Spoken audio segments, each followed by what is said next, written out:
Good afternoon. Good afternoon to everyone. നമ്മൾ ഇന്ന് farm bills 2020 കാര്യങ്ങളെ പറ്റി ഒരു ചർച്ച നടത്തുകയാണ്. Farm bill 3 എണ്ണമുണ്ട്. അത് ജനാധിപത്യപരമായിട്ട് ലോക്സഭയിലും രാജ്യസഭയിലും ഒക്കെ ചർച്ച ചെയ്ത് അവിടെ പാസ്സായ ശേഷം കഴിഞ്ഞ ദിവസം രാഷ്ട്രപതി അതിൽ ഒപ്പുവെച്ചു. അപ്പോൾ അത് ഇനി നോട്ടിഫിക്കേഷൻ വരുമ്പോൾ അത് ഇംപ്ലിമെന്റേഷന് തയ്യാറാകും. ഈ രാഷ്ട്രപതി ഒപ്പുവെക്കുന്നതിന് മുമ്പ് തന്നെ മഹാരാഷ്ട്ര ഓഗസ്റ്റ് 10 നോട്ടിഫിക്കേഷൻ ഇറക്കുകയും ഈ നിയമങ്ങൾ അവിടെ നടപ്പാക്കാനുള്ള കാര്യങ്ങൾ തീരുമാനമെടുക്കുകയും ചെയ്തിരുന്നു. പക്ഷെ പാർലമെന്റിൽ എസ്പെഷ്യലി രാജ്യസഭയിൽ വന്ന ശേഷം കുറേയധികം പ്രതിഷേധങ്ങൾ രാജ്യത്തിന്റെ പല ഭാഗങ്ങളിലും ഈ ബില്ലുകളെ പറ്റിയുണ്ട്. ആ വിഷയങ്ങൾ എന്തുകൊണ്ടാണ് എന്നൊക്കെയാണ് നമ്മൾ ഇന്ന് ഇവിടെ ചർച്ച ചെയ്യുന്നത്. പ്രധാനമായിട്ടും ഈ 3 ബില്ലുകളുടെ കാര്യം നോക്കിക്കഴിഞ്ഞാൽ 4 താല്പര്യക്കാരുണ്ട്. ഒന്നാമത്തെ താല്പര്യക്കാർ കൃഷിക്കാരാണ്. രണ്ടാമത് രാജ്യ താല്പര്യമാണ്. മൂന്നാമത് ബിസിനസ്സുകാരുടെ താല്പര്യം, കോർപ്പറേറ്റ്സ് എന്നൊക്കെ പറയും. നാലാമത് കൺസ്യൂമേഴ്സ്, ഈ ഭക്ഷ്യസാധനങ്ങൾ കഴിക്കേണ്ട, കൃഷിക്കാരുടെ ഉൽപ്പന്നങ്ങൾ കഴിക്കേണ്ട കൺസ്യൂമേഴ്സിന്റെ താല്പര്യം. അപ്പോൾ കൃഷിക്കാരുടെ താല്പര്യം, രാജ്യ താല്പര്യം, ബിസിനസ് താല്പര്യം, കൺസ്യൂമേഴ്സിന്റെ താല്പര്യം. ഇതില് ആക്ഷേപങ്ങൾ പലതാണ്. അതൊക്കെ നമ്മുടെ ഇന്നത്തെ ഈ വെബിനാറിൽ കേൾക്കാം. 2011 മുതൽ നമ്മളുടെ ഈ കരുതൽ ധാന്യശേഖരം, അതായത് ബഫർ സ്റ്റോക്കും സ്ട്രാറ്റജിക് സ്റ്റോക്കും നമ്മുടെ ആവശ്യത്തെക്കാൾ ഉപരി വളരെ കൂടുതൽ ഇന്ത്യയിൽ ഉണ്ട്. നമ്മൾ എത്ര ആണോ നമുക്ക് ആവശ്യം, സ്ട്രാറ്റജിക് സ്റ്റോക്കായിട്ടും ബഫർ സ്റ്റോക്കായിട്ടും അതിനേക്കാളും കുറേയധികം കൂടുതലാണ് കൃഷിക്കാർ പ്രൊക്യൂർമെന്റ് ഏജൻസികൾക്ക് നൽകുന്നത്. അപ്പോൾ അത്രയധികം ധാന്യങ്ങൾ അല്ലെങ്കിൽ ഫുഡ് സ്റ്റോക്ക് നമ്മൾ സൂക്ഷിച്ചു വെക്കുക എന്നുള്ളത് അത് നല്ലൊരു കാര്യമല്ല. ഒന്ന്, ലോസ് ഉണ്ടാവും.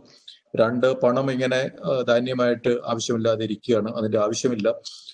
അപ്പൊ ഒരു എക്കണോമിക് കമ്പൽഷൻ ഉണ്ട്, അത്രയും സൂക്ഷിച്ചു വെക്കേണ്ട ഒരു ആവശ്യമില്ല എന്നുള്ളത്. അടുത്തത്, മൻമോഹൻ സിംഗ് ഫിനാൻസ് മിനിസ്റ്റർ ആയിരുന്ന 90കളിൽ ലിബറലൈസേഷൻ, പ്രൈവറ്റൈസേഷൻ, ഗ്ലോബലൈസേഷൻ എന്നിവയൊക്കെ നമ്മൾ തുടങ്ങി. പക്ഷേ കാർഷിക മേഖലയിൽ അത് വളരെ സ്ലോ ആയിരുന്നു. ഇപ്പോൾ അതിലേക്കുള്ളൊരു ചുവടുവയ്പ്പാണ് കൂടുതൽ പ്രൈവറ്റൈസേഷൻ, ലിബറലൈസേഷൻ. അതുപോലെ ഒരു കൃഷിക്കാരുടെ റീച്ച്, അവർക്ക് റെസ്ട്രിക്ഷൻസ് ഒന്നും ഇല്ലാതെ ബിറ്റ്വീൻ സ്റ്റേറ്റ്സ് സാധനങ്ങൾ കൊണ്ടുപോകാം.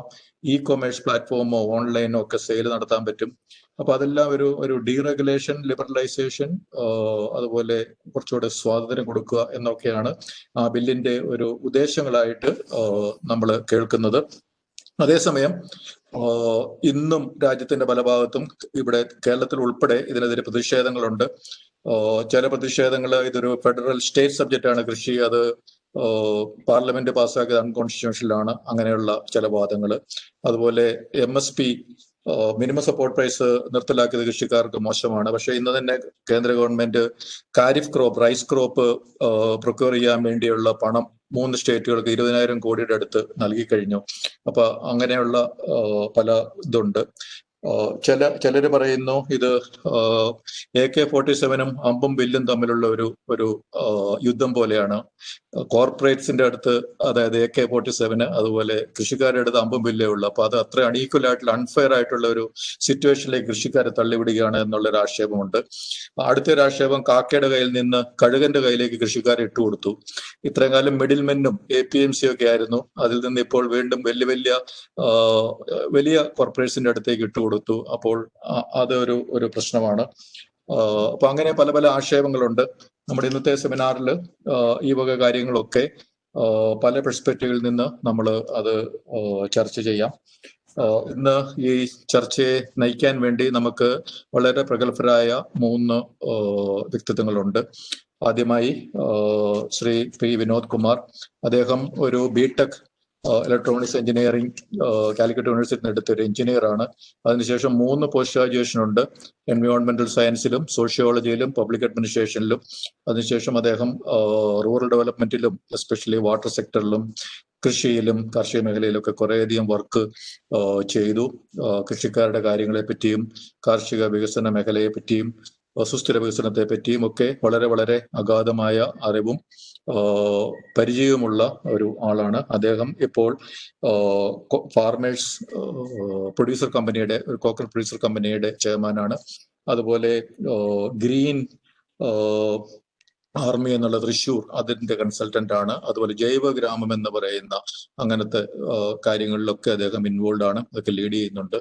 അപ്പോൾ നമ്മുടെ ഈ ഒരു വിഷയത്തെ പറ്റി കർഷകരുടെ പെർസ്പെക്റ്റീവില്, അതുപോലെ കർഷകരുടെ സംഘടനകളുടെ പെർസ്പെക്റ്റീവിലൊക്കെ സംസാരിക്കാൻ കേരളത്തിലെ ഏറ്റവും അനുയോജ്യനായ അദ്ദേഹം ശ്രീ വിനോദ് കുമാർ നമ്മുടെ ഒപ്പം ഉണ്ട്. അടുത്തതായി 3 ബില്ലുകളാണ്, അത് നിയമങ്ങളാണ്. അപ്പോൾ ആ നിയമങ്ങൾ കൃഷിക്കാർക്ക് എങ്ങനെ പ്രയോജനപ്പെടുത്താം? എല്ലാ നിയമങ്ങളും നല്ലതാണ്. ലെജിസ്ലേറ്റീവ് ഇന്റൻഷൻ എപ്പോഴും നല്ലതായിരിക്കും. അത് അങ്ങനെ പറഞ്ഞിട്ടാണ് നിയമങ്ങൾ പാസ്സാകുന്നത്. പക്ഷെ ആ നിയമങ്ങളെ ഈ നേരത്തെ പറഞ്ഞ താല്പര്യങ്ങൾ, കൃഷിക്കാരുടെ താല്പര്യവും അതുപോലെ കൺസ്യൂമേഴ്സിന്റെ താല്പര്യവും ബിസിനസ് താല്പര്യവും ഓരോരുത്തരും എങ്ങനെയാണ് അത് നന്നായിട്ട് പ്രയോജനപ്പെടുത്താൻ പറ്റുക? ആ ഇംപ്ലിമെന്റേഷൻ ഗ്യാപ്പാണ് പലപ്പോഴും പ്രശ്നം. നിയമങ്ങൾ എപ്പോഴും നല്ലതാണ്, ആ ഇംപ്ലിമെന്റേഷൻ ഗ്യാപ്പ് അവോയ്ഡ് ചെയ്ത് എങ്ങനെ നമുക്ക് നന്നാക്കാൻ പറ്റും, ആ നിയമങ്ങളുടെ വിവിധ വശങ്ങൾ എന്തൊക്കെ, ഈ 3 നിയമങ്ങളുടെ എന്ന് അഡ്വക്കേറ്റ് ശ്രീ ഉണ്ണികൃഷ്ണൻ നമ്മളോട് പറയും. അദ്ദേഹം ഏകദേശം 25 വർഷത്തോളം ലീഗൽ പ്രൊഫഷണൽ എക്സ്പീരിയൻസ് ഉള്ള ആളാണ്. തിരുവനന്തപുരത്ത് നിന്ന് LLB എടുത്തു. അതിനു മുമ്പ് കെമിസ്ട്രി ഗ്രാജുവേറ്റും കൂടെ ആണ്. അദ്ദേഹം ഏറ്റവും അടുത്ത കാലത്ത് അറിയപ്പെടുന്നത് നമ്പി നാരായണന്റെ കേസ് സുപ്രീം കോടതി വരെ പോയി അദ്ദേഹത്തിന് കോമ്പൻസേഷൻ വാങ്ങിച്ചു കൊടുക്കുക, അല്ലെങ്കിൽ നീതി അദ്ദേഹത്തിന് വാങ്ങിച്ചു കൊടുത്ത അഡ്വക്കേറ്റ് എന്ന പേരിലാണ് അദ്ദേഹം അറിയപ്പെടുന്നത്. അപ്പോൾ അദ്ദേഹം ഇതിന്റെ ലീഗൽ ഇന്റൻഷൻസ്, ലോയുടെ ഇന്റൻഷൻസും അതിന്റെ കാര്യങ്ങളുമൊക്കെ ഇന്ന് ചർച്ചയിൽ അവതരിപ്പിക്കുന്നു. മൂന്നാമതായിട്ട് ഡോക്ടർ മുരളീധർ പ്രസാദ്. അദ്ദേഹം BSc agriculture, MSc, PhD agriculture എക്സ്റ്റൻഷനിലാണ് അദ്ദേഹത്തിന്റെ PhD. എക്സ്റ്റൻഷൻ എന്ന് വെച്ച് കഴിഞ്ഞാൽ കാർഷിക വിവരങ്ങളൊക്കെ കൃഷിക്കാരുടെ അടുത്തേക്ക് എത്തിക്കുക, കൃഷിക്കാരുടെ കാര്യങ്ങൾ തിരിച്ച് ഫീഡ്ബാക്ക് കൊടുക്കുക. അപ്പൊ ആ ഒരു കൃഷിക്കാരുമായിട്ട് ബന്ധപ്പെട്ട ആ വിഷയത്തിലാണ് അദ്ദേഹത്തിന്റെ PhD. അതിനുശേഷം കാർഷിക സർവകലാശാലയിൽ പ്രൊഫസറായി ഈ എക്സ്റ്റൻഷൻ ജോലി ചെയ്യുകയും പഠിപ്പിക്കുകയും കുറേയധികം ഗവേഷണങ്ങൾ നടത്തുകയും കൃഷിക്കാരുടെ സംഘടനകളുമായിട്ട് വളരെ അടുത്ത് ബന്ധം. So we have 3 speakers here. നമ്മുടെ ഈ വെബിനാർ മുന്നോട്ട് പോകുമ്പോൾ ഇതുപോലെ ടെക്നിക്കൽ ഹിച്ചസ് ഉണ്ടാകാം. അപ്പോൾ സ്പീക്കേഴ്സ് അവരുടെ പവർ പോയിന്റ് സ്ലൈഡോ എന്തെങ്കിലും ഇല്ലെങ്കിൽ നമ്മുടെ facilitator Elias will show it. You can continue the speaking. Or അതും എന്തെങ്കിലും ബ്രേക്ക് ആയി കഴിഞ്ഞാൽ one of us will fill the space. അപ്പൊ അങ്ങനെ ഒരു പ്രശ്നമില്ല. ഓരോരുത്തരും 15 minutes to 20 minutes ആണ് ടൈം. അപ്പോൾ 15 മിനിറ്റ് ആകുമ്പോൾ ഞാനൊരു 2 ബെല്ലടിക്കും. Just caution you that it is 15 minutes. So then try to conclude so that we get time at the end for more of discussion and question answer. അതുപോലെ എന്തെങ്കിലും ഒരു പ്രശ്നം ആർക്കെങ്കിലും ഉണ്ട്, ഫെസിലിറ്റേറ്റർക്ക് പ്രശ്നമുണ്ട്, advocate Indira will take over. Moderator എനിക്ക് ടെക്നിക്കുണ്ടെങ്കിൽ advocate Indira or advocate Johnson Gomez will take over. So we will complete our seminar in a very successful manner. അപ്പോൾ ഞാൻ ആദ്യമായിട്ട് ശ്രീ വിനോദ് കുമാറിനെ ക്ഷണിക്കുന്നു അദ്ദേഹത്തിന്റെ പ്രസന്റേഷന് വേണ്ടി. Good afternoon and thank you very much. ഞാൻ മലയാളത്തിലാണ് ഞാനായിട്ടും സംസാരിക്കുന്നത്. എന്റെ പവർ പോയിന്റ് കാണാൻ പറ്റുന്നുണ്ടാവുമെന്ന് കരുതുന്നു. റൈറ്റ്? കാണാം. ഇപ്പോ നമ്മളൊരു ഞാൻ പല കാര്യങ്ങളിലും എനിക്ക് ചെറിയ വിയോജിപ്പുകൾ ഉണ്ട്. അങ്ങനത്തെ ചർച്ചയാണല്ലോ അതിനകത്ത് വരികയും ചെയ്യുന്നത്. കാർഷിക രംഗത്ത് നമ്മുടെ പുതിയ ബില്ലുകൾ വരുമ്പോൾ 2-3 കാര്യങ്ങൾ അതിന്റെ ഒപ്പം വരുന്നുണ്ട്. നമുക്കിവിടെ ഈ എല്ലാ കാര്യങ്ങളും ഭംഗിയായിട്ട് നടക്കുകയാണോ, കർഷകർ സന്തുഷ്ടരാണോ, അഴിമതിയൊക്കെ ഇല്ല, ഇപ്പോഴുള്ള സംവിധാനങ്ങൾ മതിയോ, ഇതിലൊന്നും ഒരു തർക്കം ഉണ്ടാവില്ല എന്ന് എനിക്ക് തോന്നുന്നു. അപ്പൊ അഴിമതി ഒരുപാട് പ്രശ്നങ്ങളുണ്ട്, ഇത് മാറ്റണം. ഈ പ്രശ്നങ്ങൾ പരിഹരിക്കാനാണ് നമ്മൾ പുതിയ നിയമങ്ങൾ കൊണ്ടുവരികയും ചെയ്യുന്നത്. പക്ഷെ അത് പറയുമ്പോൾ തന്നെ നമ്മൾ ഇന്ത്യയുടെ അവസ്ഥ അത്രയ്ക്ക് മോശമാണോ? സ്ഥിരമായ ഭക്ഷ്യക്ഷാമം പട്ടിണി ഉണ്ടായിരുന്ന രാജ്യം ഇപ്പൊ സാധാരണ നേരത്തെ പറഞ്ഞു നമുക്ക് 2 വർഷത്തേക്കുള്ള ഫുഡ് സ്റ്റോക്ക് വരുന്ന അവസ്ഥയിൽ എത്തിയിട്ടില്ല. ഈ കോണ്ടെക്സ്റ്റില് ഇത്രയ്ക്ക് ധൃതി പിടിച്ചാണ് നമുക്ക് ജൂൺ മാസത്തിൽ സുപ്രഭാതം തുടങ്ങി ഇപ്പോഴേക്കും നിയമമായിട്ട് മാറിക്കഴിഞ്ഞു. ഇതിനാവശ്യമായ ചർച്ചകൾ നടന്നിട്ടുണ്ടോ? ഒരു ജനാധിപത്യ സംസ്ഥാനം ഇത്രയ്ക്ക് പെട്ടെന്ന് കാര്യങ്ങൾ ചെയ്യാൻ പാടുണ്ടോ? ആ ഒരു പ്രോസസ്സ്, ആ പ്രക്രിയ വളരെ വളരെ പ്രധാനപ്പെട്ടതല്ലേ? ഇത് കർഷകനെ സഹായിക്കാനാണെന്നാണ് ഇതിന്റെ എല്ലാവരും എപ്പോഴും പറയുന്നത്. ഞാനൊരു 8 മാസമുള്ള സംഭവത്തിലേക്ക് പോകണം. ഉള്ളിയുടെ വില കൂടി, അവിടെ ആകെ പ്രശ്നമായിരുന്നു. എന്തത്ര പ്രശ്നം എന്ന് എനിക്ക് ആദ്യം മനസ്സിലായില്ല. കാരണം ഉള്ളി വില കൂടിക്കഴിഞ്ഞാൽ പാവപ്പെട്ട കർഷകന് 10 രൂപ കൂടുതൽ കിട്ടും. അത് കൊടുക്കാതിരിക്കാൻ വേണ്ടിയിട്ട് ഇവിടുന്ന് ഉള്ളി കയറ്റുമതി നിരോധനം കൊണ്ടുവന്നു. ഇപ്പോഴും നിലവിലുണ്ട്. നമ്മളിവിടെ വീണ്ടും ഇറക്കുമതി ചെയ്യാൻ നോക്കി. ഇങ്ങനെ ഉള്ളിയുടെ വില കുറയ്ക്കാനുള്ള പരമാവധി ശ്രമം നടത്തിയിട്ടുണ്ട്. ഇത് ഏത് കാർഷിക ഉൽപ്പന്നത്തിന് വില കൂടിയാലും ഇങ്ങനെയാണ് സാധാരണ ചെയ്യാറുള്ളത്. ഡീസലിന്റെ വിലയിൽ ഈ വിഷമമൊന്നും കണ്ടിട്ടില്ല ഇതുവരെ. നല്ല വില കൂടുന്തോറും സന്തോഷിക്കാവുന്ന സംശയമുണ്ട്. അല്ലെങ്കിൽ ഇപ്പൊ യൂറിയ അതുപോലത്തെ വളങ്ങളുടെ വില കഴിഞ്ഞ 10 കൊല്ലം കൊണ്ട് 5-10 മടങ്ങ് കൂടിയിട്ടുണ്ട്. അപ്പോഴൊന്നും ഒരു വിഷമവും ആർക്കും കണ്ടിട്ടില്ല. അപ്പൊ ഇങ്ങനെ വിലയൊക്കെ ഒരുപാട് കൂടിയിട്ടുണ്ട്. അതിലൊന്നും ഇടപെട്ടിട്ടില്ല. ഇപ്പൊ ഈ തിരക്ക് പിടിച്ചാണ് നമുക്ക് വേണ്ടത്ര കാര്യങ്ങളിലേക്ക് പോകാൻ പറ്റാതെയാണ് ഇത്തിരി സംഗതി വന്നിരിക്കുന്നത്. ഈ 3 നിയമങ്ങൾ എന്നേക്കാൾ കൂടുതൽ നിയമം അറിയാവുന്ന ആൾക്കാർ അവിടെ ഉണ്ട്. അതൊരു വിശദമായിട്ട് പറയും. പക്ഷെ എനിക്ക് മനസ്സിലായിടത്തോളം ഇതിന്റെ എല്ലാ അധികാരങ്ങളും കേന്ദ്ര സർക്കാരിനാണ്. സംസ്ഥാന സർക്കാരുകൾക്ക് പ്രത്യേകിച്ച് യാതൊന്നും ഇതിനകത്ത് ചെയ്യാനില്ല. നിലവില് ഏതെങ്കിലും APMC ആക്ടോ ബാക്കി ഏതെങ്കിലും തന്നെ ആക്ടില് ഇതിന്റെ വ്യത്യാസമായിട്ട് എന്തെങ്കിലും ഉണ്ടെങ്കിൽ സെൻട്രൽ ഇതിന്റെ ഈ മുഴുവൻ അധികാരങ്ങളും കേന്ദ്ര സർക്കാരിനാണ്. അത് തന്നെ ഒരു സംശയം വരികയാണ് ചെയ്യുന്നത്. നമുക്കിപ്പോ കേരളം എടുത്തു കഴിഞ്ഞാൽ ആലപ്പുഴയും പാലക്കാടും ഒരുപോലെയല്ല ഇവിടുത്തെ കൃഷിരീതികൾ. അപ്പൊ ഇത്ര വൈവിധ്യമുള്ള രാജ്യത്ത് അതാത് സംസ്ഥാന സർക്കാരുകൾക്ക്, പ്രാദേശിക സർക്കാരുകൾക്ക് റോളില്ല അതാത് സ്ഥലത്തിനനുസരിച്ച് കാര്യങ്ങൾ ചെയ്യാനായിട്ട്. അടുത്തൊരു സംശയം വന്നത് നിലവിലെ കോടതികൾക്ക് ഇതിനകത്ത് യാതൊരു ഒരു ഇടപെടാനുള്ള അവസ്ഥയില്ല. ഒരു ADM നിയമിക്കുന്ന ഒരു കമ്മിറ്റിയോ അല്ലെങ്കിൽ അതിന് മുകളിൽ കളക്ടർ നിയമിക്കുന്ന ഒരു കമ്മിറ്റിയോ ആണ് അവർ തന്നിരിക്കുന്നത്. നമ്മുടെ തെരഞ്ഞെടുക്കപ്പെട്ട ജനപ്രതിനിധികൾക്കോ ത്രിതല പഞ്ചായത്തുകൾ ആൾക്കാരാവോ MLA MP ഈ രംഗത്തെ വിദഗ്ധര് കർഷകർ ഇവർക്കൊന്നും ഒരു പ്രാതിനിധ്യം ഇല്ലാതെ ഈ 2 കമ്മിറ്റികളാണ് നമ്മുടെ തീരുമാനം മുഴുവൻ എടുക്കുന്ന ആൾക്കാർ. എന്താണ് ഇത്തരത്തില് ഒരു കൊളോണിയൽ രീതിയിലത്തെ ഈ സ്ട്രക്ചറിലേക്ക് നമ്മൾ പോകുന്നത്? വായിച്ചെടുത്തോളം മനസ്സിലാക്കിയെടുത്തോളം ഒരു സ്വകാര്യവൽക്കരണമാണ് പലതിനും ഒരു ഒറ്റമൂലിയായിട്ട് പറഞ്ഞത്. ഇത്രയും കാലം വളരെ സൂക്ഷിച്ച് ചെയ്തിരുന്ന കാര്യങ്ങൾ, കോൺട്രാക്ട് ഫാമിങ്ങും ഭക്ഷ്യവസ്തുക്കളുടെ സൂക്ഷിപ്പും വിപണനം എല്ലാത്തിനും തന്നെ ഇനി നിയമത്തിന്റെ പരിരക്ഷയോടെ തന്നെ നമുക്ക് കാര്യങ്ങൾ ചെയ്യാം. ഇതിനകത്ത് ഈ സ്വകാര്യവൽക്കരണം അതിന്റെ ഒരു സ്ട്രീമായിട്ട് കിടക്കുന്നുണ്ടെങ്കിൽ ഇപ്പോഴത്തെ അതിന്റെ ഒപ്പം തന്നെ കാർഷിക ഉൽപാദക കമ്പനികളെയും മറ്റ് കർഷക സ്ഥാപനങ്ങളെയും പേരുകൾ ആവർത്തിച്ച് പറഞ്ഞു ഇവർക്ക് വരാമെന്ന് പറഞ്ഞു. അതിൽ ചെറിയ കുഞ്ഞു തമാശകളും വലിയ വലിയ കാര്യങ്ങളും അതിനകത്ത്. ഈ നിയമം നിലവിൽ വന്ന താഴെത്തട്ടിൽ സാധാരണ നമ്മുടെ നാട്ടിൽ തേങ്ങ പുളിയും മേടിക്കുന്ന ആൾക്കാർക്കും പാൻ കാർഡ് വേണ്ടി വരും, അവർക്കും ടാക്സ് കൊടുക്കേണ്ടി വരും. കാരണം അഗ്രികൾച്ചർ കമ്മോഡിറ്റി ഹാൻഡിൽ ചെയ്യുന്ന ആൾക്കാർക്ക് ഇനി ഇൻകം ടാക്സ് രജിസ്ട്രേഷൻ മാൻഡേറ്ററി ആണ്. പിന്നെ വേറൊരു പ്രധാനപ്പെട്ട സംഗതി വളരെ ചെറിയൊരു ക്ലാസ് ആയിട്ട് അത് കിടക്കുന്നത് ഈ പ്രൈസ് ഡ്രൈവ് ചെയ്യാനൊരു ഓപ്പർച്യൂണിറ്റി കൊടുത്തിട്ടുണ്ട്. പ്രൈസ് ഡ്രൈവ് എനിക്ക് ഷോർട്ടായിട്ട് എക്സ്പ്ലെയിൻ ചെയ്യാൻ പറ്റില്ല. പക്ഷെ എളുപ്പത്തിൽ പറഞ്ഞാൽ ഇപ്പോ നമ്മുടെ മൊബൈൽ രംഗത്ത് റിലയൻസ് എന്താണോ ചെയ്തത്, ആക്ച്വൽ പ്രൈസിനേക്കാൾ താഴ്ത്തി പ്രൈസ് കുറെ കാലം കൊടുത്ത് ബാക്കി എല്ലാ കോമ്പറ്റീറ്റേഴ്സിനും ഒഴിവാക്കി അവരുടെ മോണോപ്പൊളി കൊണ്ടുവരുന്ന തരത്തിലുള്ള ആ എഫർട്ടിനുള്ള ഒരു ബാക്ക് ഡോർ നിയമത്തിൽ ബിൽറ്റിനായിട്ട് ഇപ്പോൾ വന്നിട്ടുണ്ട്. അതുപോലെ തന്നെ ചില സ്റ്റോക്ക് ലിമിറ്റിന്റെ സാങ്കേതികത നമുക്ക് നമ്മുടെ എക്സ്പോർട്ട് ഓർഡറോ അല്ലെങ്കിൽ നമ്മുടെ പ്രോസസിംഗ് കപ്പാസിറ്റിയോ ആ എൻ്റയർ വാല്യൂ ചെയിനിൽ ആരുടെങ്കിലും ആളുകളുടെ കപ്പാസിറ്റി വെച്ചിട്ട് നിങ്ങളുടെ സ്റ്റോക്ക് ലിമിറ്റിന് ഇപ്പോൾ ഒരു അപ്പർ ലിമിറ്റ് വെച്ചിട്ടില്ല. നിങ്ങൾക്ക് വേണമെങ്കിൽ ഇന്ത്യയിലെ മുഴുവൻ ഉള്ളി മേടിച്ച് സ്റ്റോക്ക് ചെയ്യാം. ആ രീതിയിലത്തെ ലിമിറ്റുകൾ ഇല്ലാത്ത തരത്തിൽ നമുക്ക് കാര്യങ്ങൾ ചെയ്യാൻ പറ്റുന്നു. ആ എൻറ്റിറ്റിക്ക് തന്നെ അതിനുള്ള ടെക്നിക്കൽ ചില സാങ്കേതികകൾ മാത്രം ഉപയോഗിച്ചാൽ മതി. ഇലക്ട്രോണിക് മാർക്കറ്റിംഗ് എന്ന് പറയുമ്പോഴും ആ മാർക്കറ്റിനകത്തേക്ക് ഇടപെടാൻ ഞാനത് വായിച്ചു നോക്കിയെടുത്തോളം സാധാരണ ഒരു എൻറ്റിറ്റിക്ക് ഇടപെടാവുന്ന തരത്തിലല്ല നമുക്കൊരു സ്ട്രക്ചറിൽ ചെയ്യാവുന്ന തരത്തിലല്ല എനിക്ക് വരുന്നത്. ക്യാഷ് ഹാൻഡ്ലിംഗ് എന്തായാലും വളരെ ബുദ്ധിമുട്ടായിരിക്കും. ആ മാർക്കറ്റിംഗിൽ അവിടുത്തെ ഇൻഫർമേഷൻ മുഴുവനും 100% ഇൻഫർമേഷൻ കണക്റ്റഡ് ആണ്. എന്ന് വെച്ചാൽ ഓരോ ആൾക്കാരിൽ നിന്നും എന്ത് കമ്മീഷൻ വാങ്ങിച്ചു, എന്ത് വിലയ്ക്ക്, ഇതെല്ലാ ഇൻഫർമേഷനും ഗവൺമെന്റിന് ആക്സസ് ഉണ്ട്. പ്രൈസ് ഫിക്സേഷനും മാർക്കറ്റ് ഇന്റലിജൻസ് ഒരിടത്ത് ഒറ്റ സ്ഥലത്തെ പറയുന്നുള്ളൂ. പക്ഷെ അതിനെ കൂടുതൽ ഡീറ്റെയിൽസിലേക്ക് പോയിട്ടില്ല. ഇതിന്റെ പ്രൈസ് ഫിക്സേഷൻ കൂടി വേണമെങ്കിൽ ഗവൺമെന്റ് ഓഫ് ഇന്ത്യക്ക് ചെയ്യാൻ പറ്റുന്നുള്ളതാണ് ഒരു ധാരണ.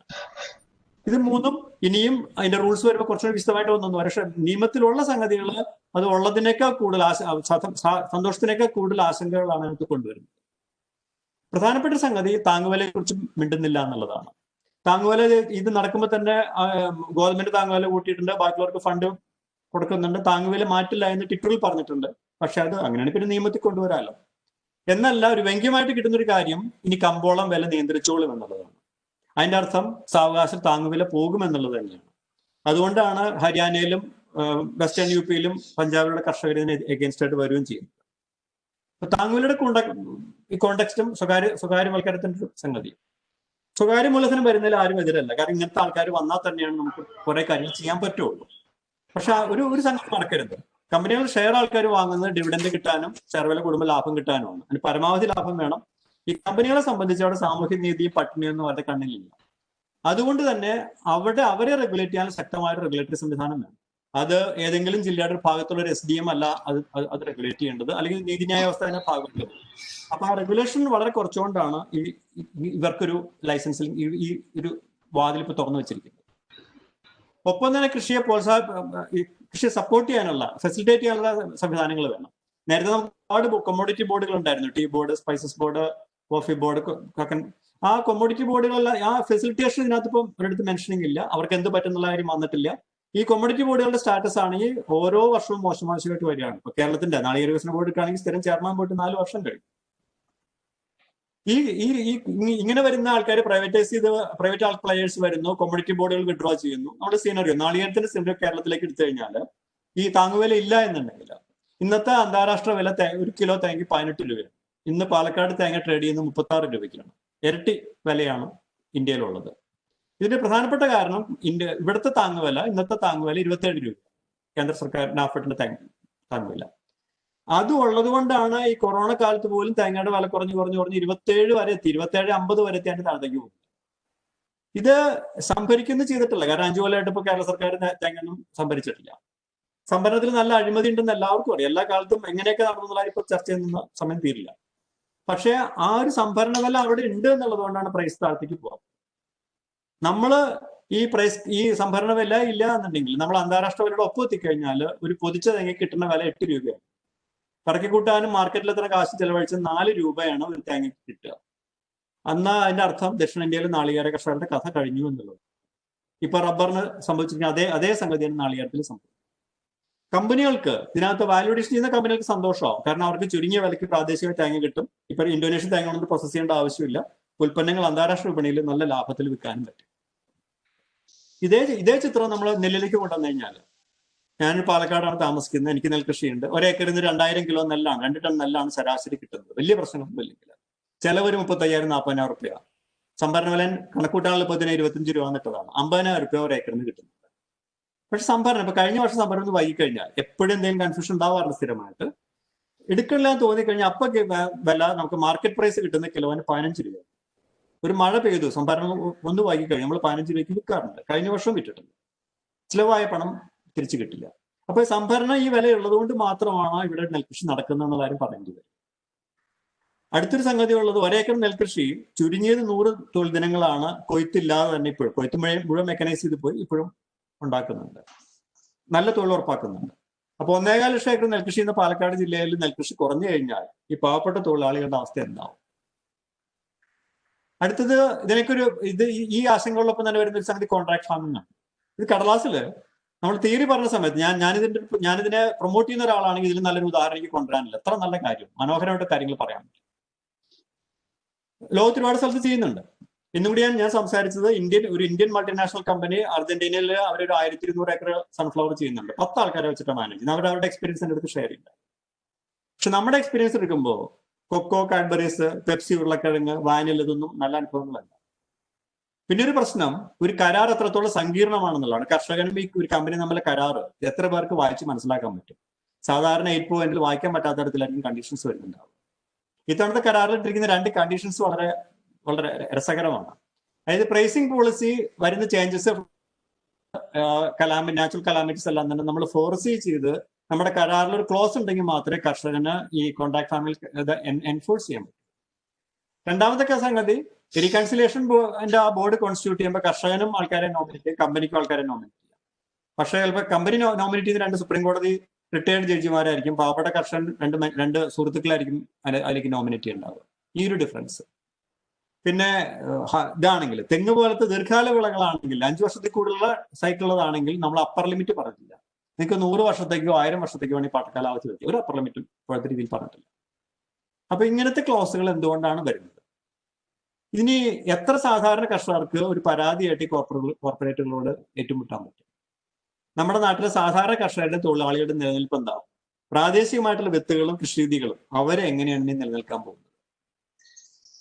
പാട്ടത്തിന് കൃഷി ചെയ്യുമ്പോൾ ഇപ്പൊ നമ്മളിവിടെ നെല്ല്, ഇഞ്ചിക്ക് പാട്ടത്തിന് കൊടുക്കാറുണ്ട്. പലതിനും പാട്ടകൃഷി വേണം. ആ പാട്ടകൃഷി ചെയ്യുന്നവരെന്താണ് ചെയ്യുന്നത്? അവർ ലാഭം ഉണ്ടാക്കാൻ നോക്കുകയാണ്, പരമാവധി ലാഭം ഉണ്ടാക്കുക. അതിൽ മലിനീകരണമോ പരിസ്ഥിതിയോ മണ്ണിന്റെ ഫലഭൂഷ്ടിതൊന്നും ഒരു പ്രശ്നമില്ല. അവർക്ക് കൺസിഡർ ചെയ്യാൻ പറ്റില്ല. തിരിച്ചു കിട്ടുന്ന ഭൂമിയിൽ എന്താണ് ഉണ്ടാവുക? 5 or 10 കൊല്ലം കഴിഞ്ഞ് ഭൂമി കിട്ടിക്കഴിഞ്ഞാൽ അത് കൃഷി ചെയ്യാൻ അറിവുള്ള ശേഷിയുള്ള ആളുകളോ വിത്തുകളോ ബാക്കി ഉണ്ടാവും. അതിനേക്കാളും വലിയൊരു അപകടം ലോകത്ത് പല ഭാഗത്തും വന്നിരിക്കുന്നത്, ഞാനിപ്പോ ഒരു 1000 ഏക്കർ സ്ഥലം പാട്ടത്തിനെടുത്ത് നെല്ല് ചെയ്യാൻ തുടങ്ങിക്കഴിഞ്ഞാൽ അത് ചെയ്യാൻ നല്ലൊരു സാധ്യതയും കാണുന്നുണ്ട്. കാരണം കർഷകന് കിട്ടുന്ന വരുമാനം അത്ര കുറവാണ്, അതിന് സാധ്യത നന്നായിട്ട് കാണുന്നുണ്ട്. പക്ഷെ അങ്ങനെ സാധ്യത വന്നു കഴിഞ്ഞാൽ അവിടെ ഏതെങ്കിലും വിത്ത് ഉപയോഗിക്കാനോ വളം ഉപയോഗിക്കാനോ കീടനാശിനിയോ കൃഷി എന്ത് നടപ്പിലാക്കാനും എനിക്ക് വേറെ ആരും ചോദിക്കണ്ട. ഇപ്പോഴത്തെ ഒരു തരത്തിലുള്ള ചർച്ചകളും സോഷ്യൽ ഡിബേറ്റുകളും വരില്ല. നടപ്പിലാക്കി കഴിഞ്ഞാൽ ചിലപ്പോൾ വർഷങ്ങൾ കഴിഞ്ഞിട്ടായിരിക്കും നമ്മളത് അറിയുണ്ടാവും. അപ്പൊ കൃഷി എന്ന് പറയുന്നത് ഒരു വ്യവസായം, ഒരു ഇൻഡസ്ട്രി നടത്തുന്ന പോലെയോ അല്ലെങ്കിൽ അതൊരു കച്ചവടമോ അല്ല. അത് നമ്മുടെ മനുഷ്യനുണ്ടായി, സമൂഹം ഉണ്ടായത് തന്നെ കൃഷിക്കൂടെയാണ്. പക്ഷെ അത് മനസ്സിലാക്കിയിട്ടൊരു ഇടപെടലാണെന്ന് ഇത് വായിക്കുമ്പോൾ തോന്നുന്നില്ല. വേറൊന്ന്, ഞാൻ റെപ്രസെന്റ് ചെയ്യുന്നത് ശരിക്കും ഫാർമർ പ്രൊഡ്യൂസർ കമ്പനികളാണ്. ഞാൻ വളരെ ലളിതവൽക്കരിച്ച കണക്കാണ് പറയുന്നത്. അത് പറയുമ്പോൾ കൃത്യമായിട്ട് പറയാണ്, ഞങ്ങൾ നാളികേര ഉത്പാദക കമ്പനികൾ കേരളത്തിൽ 29 എണ്ണം, ഇന്ത്യയിൽ 65 എണ്ണം. ഇതിൽ ആദ്യം രജിസ്റ്റർ ചെയ്ത കമ്പനികളിൽ ഒന്നായതുകൊണ്ട് ഈ 65 കമ്പനികളിലും ഏതെങ്കിലും തരത്തിൽ ഇടപെടേണ്ട ആവശ്യം നേരത്തെ ഉണ്ടായിട്ടുണ്ട്, ഇപ്പോഴും ഉണ്ട്. ഏതാണ്ട് ഒരു 150 കോടിയോളം കർഷകരിൽ നിന്ന് ഞാൻ ചെയർമാനെ കമ്പനി 4.5 കോടി രൂപയാണ് ഇവിടുത്തെ കർഷകരിൽ നിന്ന് ശേഖരിച്ചത്. അപ്പൊ അതിന്റെ ഒരു എക്സ്പീരിയൻസ് ഞങ്ങളൊരു കഴിഞ്ഞ 2012 പോലെ ചെയ്യാൻ തുടങ്ങിയ ഒരു എക്സ്പീരിയൻസിന് പുറത്ത് പറയുന്നതാണ്. നമുക്ക് കേരളത്തിൽ ശരാശരി പഞ്ചായത്ത് എടുത്താൽ 1 ലക്ഷം തെങ്ങുണ്ടാവും. ഒരു 50 നാളികേരം വെച്ച് കൂട്ടിക്കഴിഞ്ഞാൽ 50 ലക്ഷം നാളികേരം, ഒരു മാസത്തിൽ 4 ലക്ഷം രൂപ, ഒരു മാസം കൈകാര്യം ചെയ്യാൻ 60 ലക്ഷം രൂപ. ശരാശരി ഒരു പഞ്ചായത്തിൽ നമുക്ക് 1000 ഏക്കർ നെല്ലുണ്ട്. ഒരു 2 ടൺ വെച്ച് 2000 ടൺ, കിലോയ്ക്ക് 25 രൂപ വെച്ച് 5 കോടി രൂപ, 2 ക്രോപ്പിന് 10 കോടി രൂപ, ഒരു മാസം 80 ലക്ഷം രൂപ. ഞാൻ ഒരു മാസത്തെ വർക്കിംഗ് ക്യാപിറ്റൽ കണക്കാക്കിയ പോലും ഒരു 1.5 കോടി രൂപയുടെ ഓപ്പറേഷൻസ് ആണ് ഒരു മാസം ഒരു പഞ്ചായത്തിൽ മാത്രം നിൽക്കുന്ന ഒരു FPO ചെയ്യേണ്ടി വരും. സാധാരണ നമ്മുടെ നാട്ടിൽ നമ്മൾ പാടശേഖര സമിതിയിലും കേര സമിതിയിലും കാണുന്ന കർഷകരെ സംഘടിപ്പിച്ച് അവരെ വെച്ചിട്ട് ഇതിന്റെ പലിശയും ഹ്യൂമൻ റിസോഴ്സ് കോസ്റ്റും ബാക്കിയെല്ലാം കൂടി വെച്ച് കൊണ്ടുവരാനുള്ള മെക്കാനിസം, അത് പറ്റില്ല എന്ന് ഞാൻ പറയുന്നില്ല. അതിനെടുക്കുന്ന ഒരു സമയമുണ്ട്, അതിൽ വരുന്ന അതിന്റെ ലേണിങ്സിന്റെ കോസ്റ്റ് ഉണ്ട്. ഇതാരാണ് മീറ്റ് ചെയ്യാൻ പോകുന്നത്? ഈ വിപണിയിലും കാലാവസ്ഥയിലും എന്തെങ്കിലും വ്യതിയാനങ്ങൾ വന്നാൽ ആരാണ് ഇപ്പോഴത്തെ ഞങ്ങളുടെ എക്സ്പീരിയൻസിൽ ഇതിൽ എന്ത് പ്രശ്നം വന്നാലും ഈ FPC ഡയറക്ടർമാരുടെ കിടപ്പാടം പണയത്തിലല്ല, അത് ജപ്തി ചെയ്യുന്ന അവസ്ഥയാണ് ഇപ്പം നിലവിലുള്ളത്. അതിന് പ്രത്യേകിച്ചൊരു ഗ്യാരണ്ടി, ഈ FPCകളുടെ ഫണ്ടിങ്, അവരുടെ ഫണ്ടിനുള്ള ഗ്യാരണ്ടിയും ഇതുവരെ FPCയെ പൊക്കി പറഞ്ഞു എന്നല്ലാതെ അവരുടെ അടുത്തൊന്നും വന്നിട്ടില്ല. ക്യാപിറ്റൽ ഇൻവെസ്റ്റ്മെന്റിന്റെ സബ്സിഡി മാത്രമാണ് ഇപ്പോൾ ഉള്ളത്. ഇപ്പൊ മൂന്നാമത്തെ കാര്യമുള്ളത് നിയമങ്ങളുടെയും ടാക്സുകളുടെയും കാര്യത്തിൽ ഈ FPCകളും പാവപ്പെട്ട നമ്മുടെ ഒരു 50 കർഷകരിലെ FPCയും ഏറ്റവും വലിയ കോർപ്പറേറ്റിനും ഒരേ നിയമമാണ് ഇൻകം ടാക്സും രജിസ്റ്റർ ഓഫ് കമ്പനീസും വരുന്നത്. എന്ന് മാത്രമല്ല, ശരിക്കും വിഷമമുള്ള സംഗതി അവരുടെ ബാധ്യതകൾ എഴുതിത്തള്ളാൻ ആൾക്കാർ വേറെ ഈ FPCകളുടെ ബാധ്യതകളൊന്നും ഇതുവരെ ആരും എഴുതിത്തള്ളിയിട്ടില്ല. സ്ഥലം ജപ്തി ചെയ്യുന്ന ഇടപാടിലേക്ക് പോയിട്ടേ ഉള്ളൂ. ഇവിടെയൊക്കെ പറയുമ്പോൾ ഒരുപാട് പണം നമുക്ക് വേസ്റ്റായി പോകുന്നുണ്ട്. നമ്മുടെ MSP സംവിധാനത്തിലൊക്കെ ഒരുപാട് പ്രശ്നങ്ങളുണ്ട്. ഇതിനെ എന്താണ് ചെയ്യേണ്ടത്? നിലവിലെ സംവിധാനങ്ങൾ തറക്കലാണോ? അതിപ്പോ നമുക്കിപ്പോ ഇൻഫർമേഷൻ ടെക്നോളജി ഒക്കെ വന്നതിന് ശേഷം സുതാര്യത ഉറപ്പാക്കാനുള്ള മാർഗങ്ങൾ ഒരുപാട് കൂടിയിട്ടുണ്ട്. ഇവിടെ ഒരു നമ്മൾക്ക് ഈ മേഖലയിലെ അഴിമതി ഒഴിവാക്കണമെങ്കിൽ എന്താണ് ആവശ്യം? ഞാൻ വളരെ മോശം ഉദാഹരണം എടുത്തത് അടിയന്തരാവസ്ഥ. ഒരു തരത്തിൽ നമുക്കത് നല്ലതാണെന്ന് പറയാൻ പറ്റില്ല. പക്ഷെ ഇത്തരം കാര്യങ്ങളിലെ അഴിമതിയിൽ നല്ല വ്യത്യാസമുണ്ട്. പേടിച്ചിട്ടാണെന്നുള്ള കാര്യം എല്ലാവർക്കും അറിയാം. അപ്പൊ ഭരിക്കുന്നവരുടെ ഇച്ഛാശക്തി ഉണ്ടെങ്കിൽ അഴിമതി നന്നായിട്ട് കുറയ്ക്കാൻ പറ്റും. അത് കുറച്ചിട്ട് നിലവിലുള്ള സംവിധാനങ്ങളെ മെച്ചപ്പെടുത്തലല്ലേ നമുക്ക് ആവശ്യം. എന്റെ ലാസ്റ്റ് ഞാൻ കൺക്ലൂഡ് ചെയ്യാണ്. ഈ കൊളോണിയൽ ഇന്ത്യ, അതായത് 1757 മുതൽ 1947 വരെ 190 വർഷങ്ങളുടെ പ്രത്യേകത, എല്ലാ 10 വർഷത്തിലും ഒരു ക്ഷാമമുണ്ട്. അതിനകത്ത് ദശലക്ഷക്കണക്കിന് ആൾക്കാർ മരിച്ചിട്ടുണ്ട്. ഏറ്റവും കൂടുതൽ പ്രധാനപ്പെട്ട ക്ഷാമം 1943 ബംഗാൾ ക്ഷാമം. 5 ലക്ഷം പേരാണ് മിനിമം കണക്കാണ് പട്ടിണി കിടന്ന് മരിച്ചതാണ്. പക്ഷേ ഈ കൽക്കത്തയിലെ തെരുവുകളിൽ ആൾക്കാർ പട്ടിണി കിടന്ന് മരിക്കുമ്പോഴും ബംഗാളിൽ നിന്ന് അരി കയറ്റുമതി പോയിട്ടുണ്ട്. അന്നത്തെ ബ്രിട്ടീഷ് സർക്കാർ ഓഹരിയുടമകളുടെ താല്പര്യം സംരക്ഷിക്കാൻ തന്നെയാണ് ശ്രമിച്ചത്. നമ്മുടെ ഇപ്പോഴത്തെ താങ്ങുവില, ഇപ്പോഴത്തെ ഭക്ഷ്യവിതരണ ശൃംഖല, ഫുഡ് കോർപ്പറേഷൻ ഓഫ് ഇന്ത്യ, ഇവിടെയൊക്കെ അഴിമതിയുണ്ട്, ശരി. പക്ഷെ ഇതെല്ലാം തന്നെ വന്നത് ഒരു ക്ഷേമരാഷ്ട്രത്തിന്റെ ഭാഗമായിട്ടാണ്. സാധാരണ ജനങ്ങളുടെ ഭദ്രതയും സുരക്ഷിതത്വം ഉറപ്പുവരുത്താൻ വലിയൊരു പങ്കുണ്ട്. അതിന് കാശില്ല എന്ന് പറഞ്ഞിട്ട് ഇത് ഒരു രാഷ്ട്രത്തിന്റെ ഒരു വലിയൊരു ഉത്തരവാദിത്വമാണ്. ഇപ്പോഴും ആഫ്രിക്കക്കാർ കൂടുതൽ ഒരു നേരം ഉണ്ണാൻ ആളില്ല, ഒരു നേരം ഉണ്ണാൻ വകയില്ലാത്ത ആൾക്കാർ, ഒരു ദിവസം $1 താഴെ വരുമാനമുള്ള ആൾക്കാർ ആഫ്രിക്കയിലും കൂടുതൽ ഇന്ത്യയിലാണുള്ളത്. ഈ രാജ്യത്ത് ഈ കാലാവസ്ഥ വ്യതിയാനം ഇപ്പൊ നമ്മുടെ എല്ലാ ഫുഡ് സർപ്ലസും വൈപ്പ് ഓഫ് ചെയ്യാൻ 2 കോൺസിക്യൂട്ടീവ് മൺസൂൺ മാറിയാണ്. ഇപ്പോഴത്തെ ഈ മഹാമാരിയുടെ കാലത്ത് നിലവിലുള്ള സംവിധാനങ്ങൾ അതിന്റെ കുറവുകൾ ചർച്ച ചെയ്ത് പരിഹരിച്ച് ആ സംവിധാനങ്ങളെ മെച്ചപ്പെടുത്തി കൊണ്ടുപോകണം. ടോട്ടലി പുതിയൊരു സംഗതി കൊണ്ടുവരണം. എന്റെ ഒരു പേടി ഈ വളരെ സെൻട്രലൈസ് ചെയ്ത് സ്റ്റേറ്റ് ഗവൺമെന്റുകളുടെ ബാക്കി എല്ലാത്തിന്റെ സംഗതികളിൽ ആ റോളൊക്കെ എടുത്തു മാറ്റി ഹൈലി സെൻട്രലൈസ് ചെയ്ത് കൊണ്ടുവരുമ്പോൾ 2-3 പേർക്ക് കൺട്രോൾ ചെയ്യാവുന്ന ഒരു അവസ്ഥയിലേക്ക് വരുമ്പോൾ ഏതാണ് കൂടുതൽ അഴിമതിയാവാൻ പോകുന്നത്, ഏതാണ് കൂടുതൽ അപകടത്തിലേക്ക് പോകുന്നത്? Thank you. നമ്മള് 3 നിയമങ്ങളെ കുറിച്ചാണ് ഇന്നിവിടെ ചർച്ച ചെയ്യുന്നത്. അതില് 2 പുതിയ നിയമങ്ങളും 1 അമെൻമെന്റുമാണ്. അതിൽ ഒന്നാമത്തത് farmers empowerment and protection agreement on price assurance and farm service act 2020. രണ്ടാമത്തത് farmers produce trade and commerce promotion and facilitation act 2020. പിന്നെ മൂന്നാമത്തത് എസെൻഷ്യൽ കമ്മോഡിറ്റീസ് ആക്ട് അമെൻമെന്റ് ആക്ട് 2020. അപ്പോ ഇതില് farmers empowerment protection and agreement on price assurance, അതിന്റെ മലയാളം പറയുകയാണെങ്കിൽ കർഷക ശാക്തീകരണവും പരിരക്ഷണവും വില നിർണയം കരാറും വിളഭൂമി സേവന നിയമവും എന്നാണ്. അപ്പോ ഇതിന്റെ അകത്ത്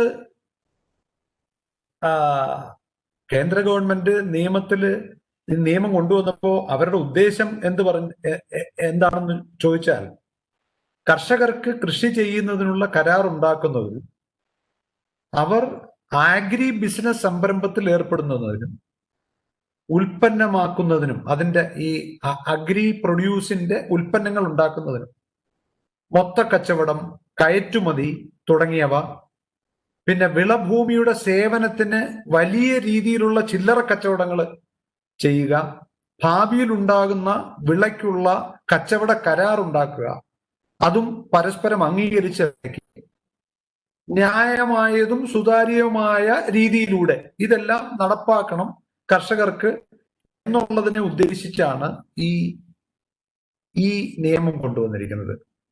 കർഷക ശാക്തീകരണവും പരിരക്ഷണവും വില നിർണയം കരാറും വിളഭൂമി സേവന നിയമം. അതില് സെക്ഷൻ 2-ലാണ് ഓരോരോ ഡെഫിനിഷൻസ് പറയുന്നത്. സെക്ഷൻ 2-ലാണ്.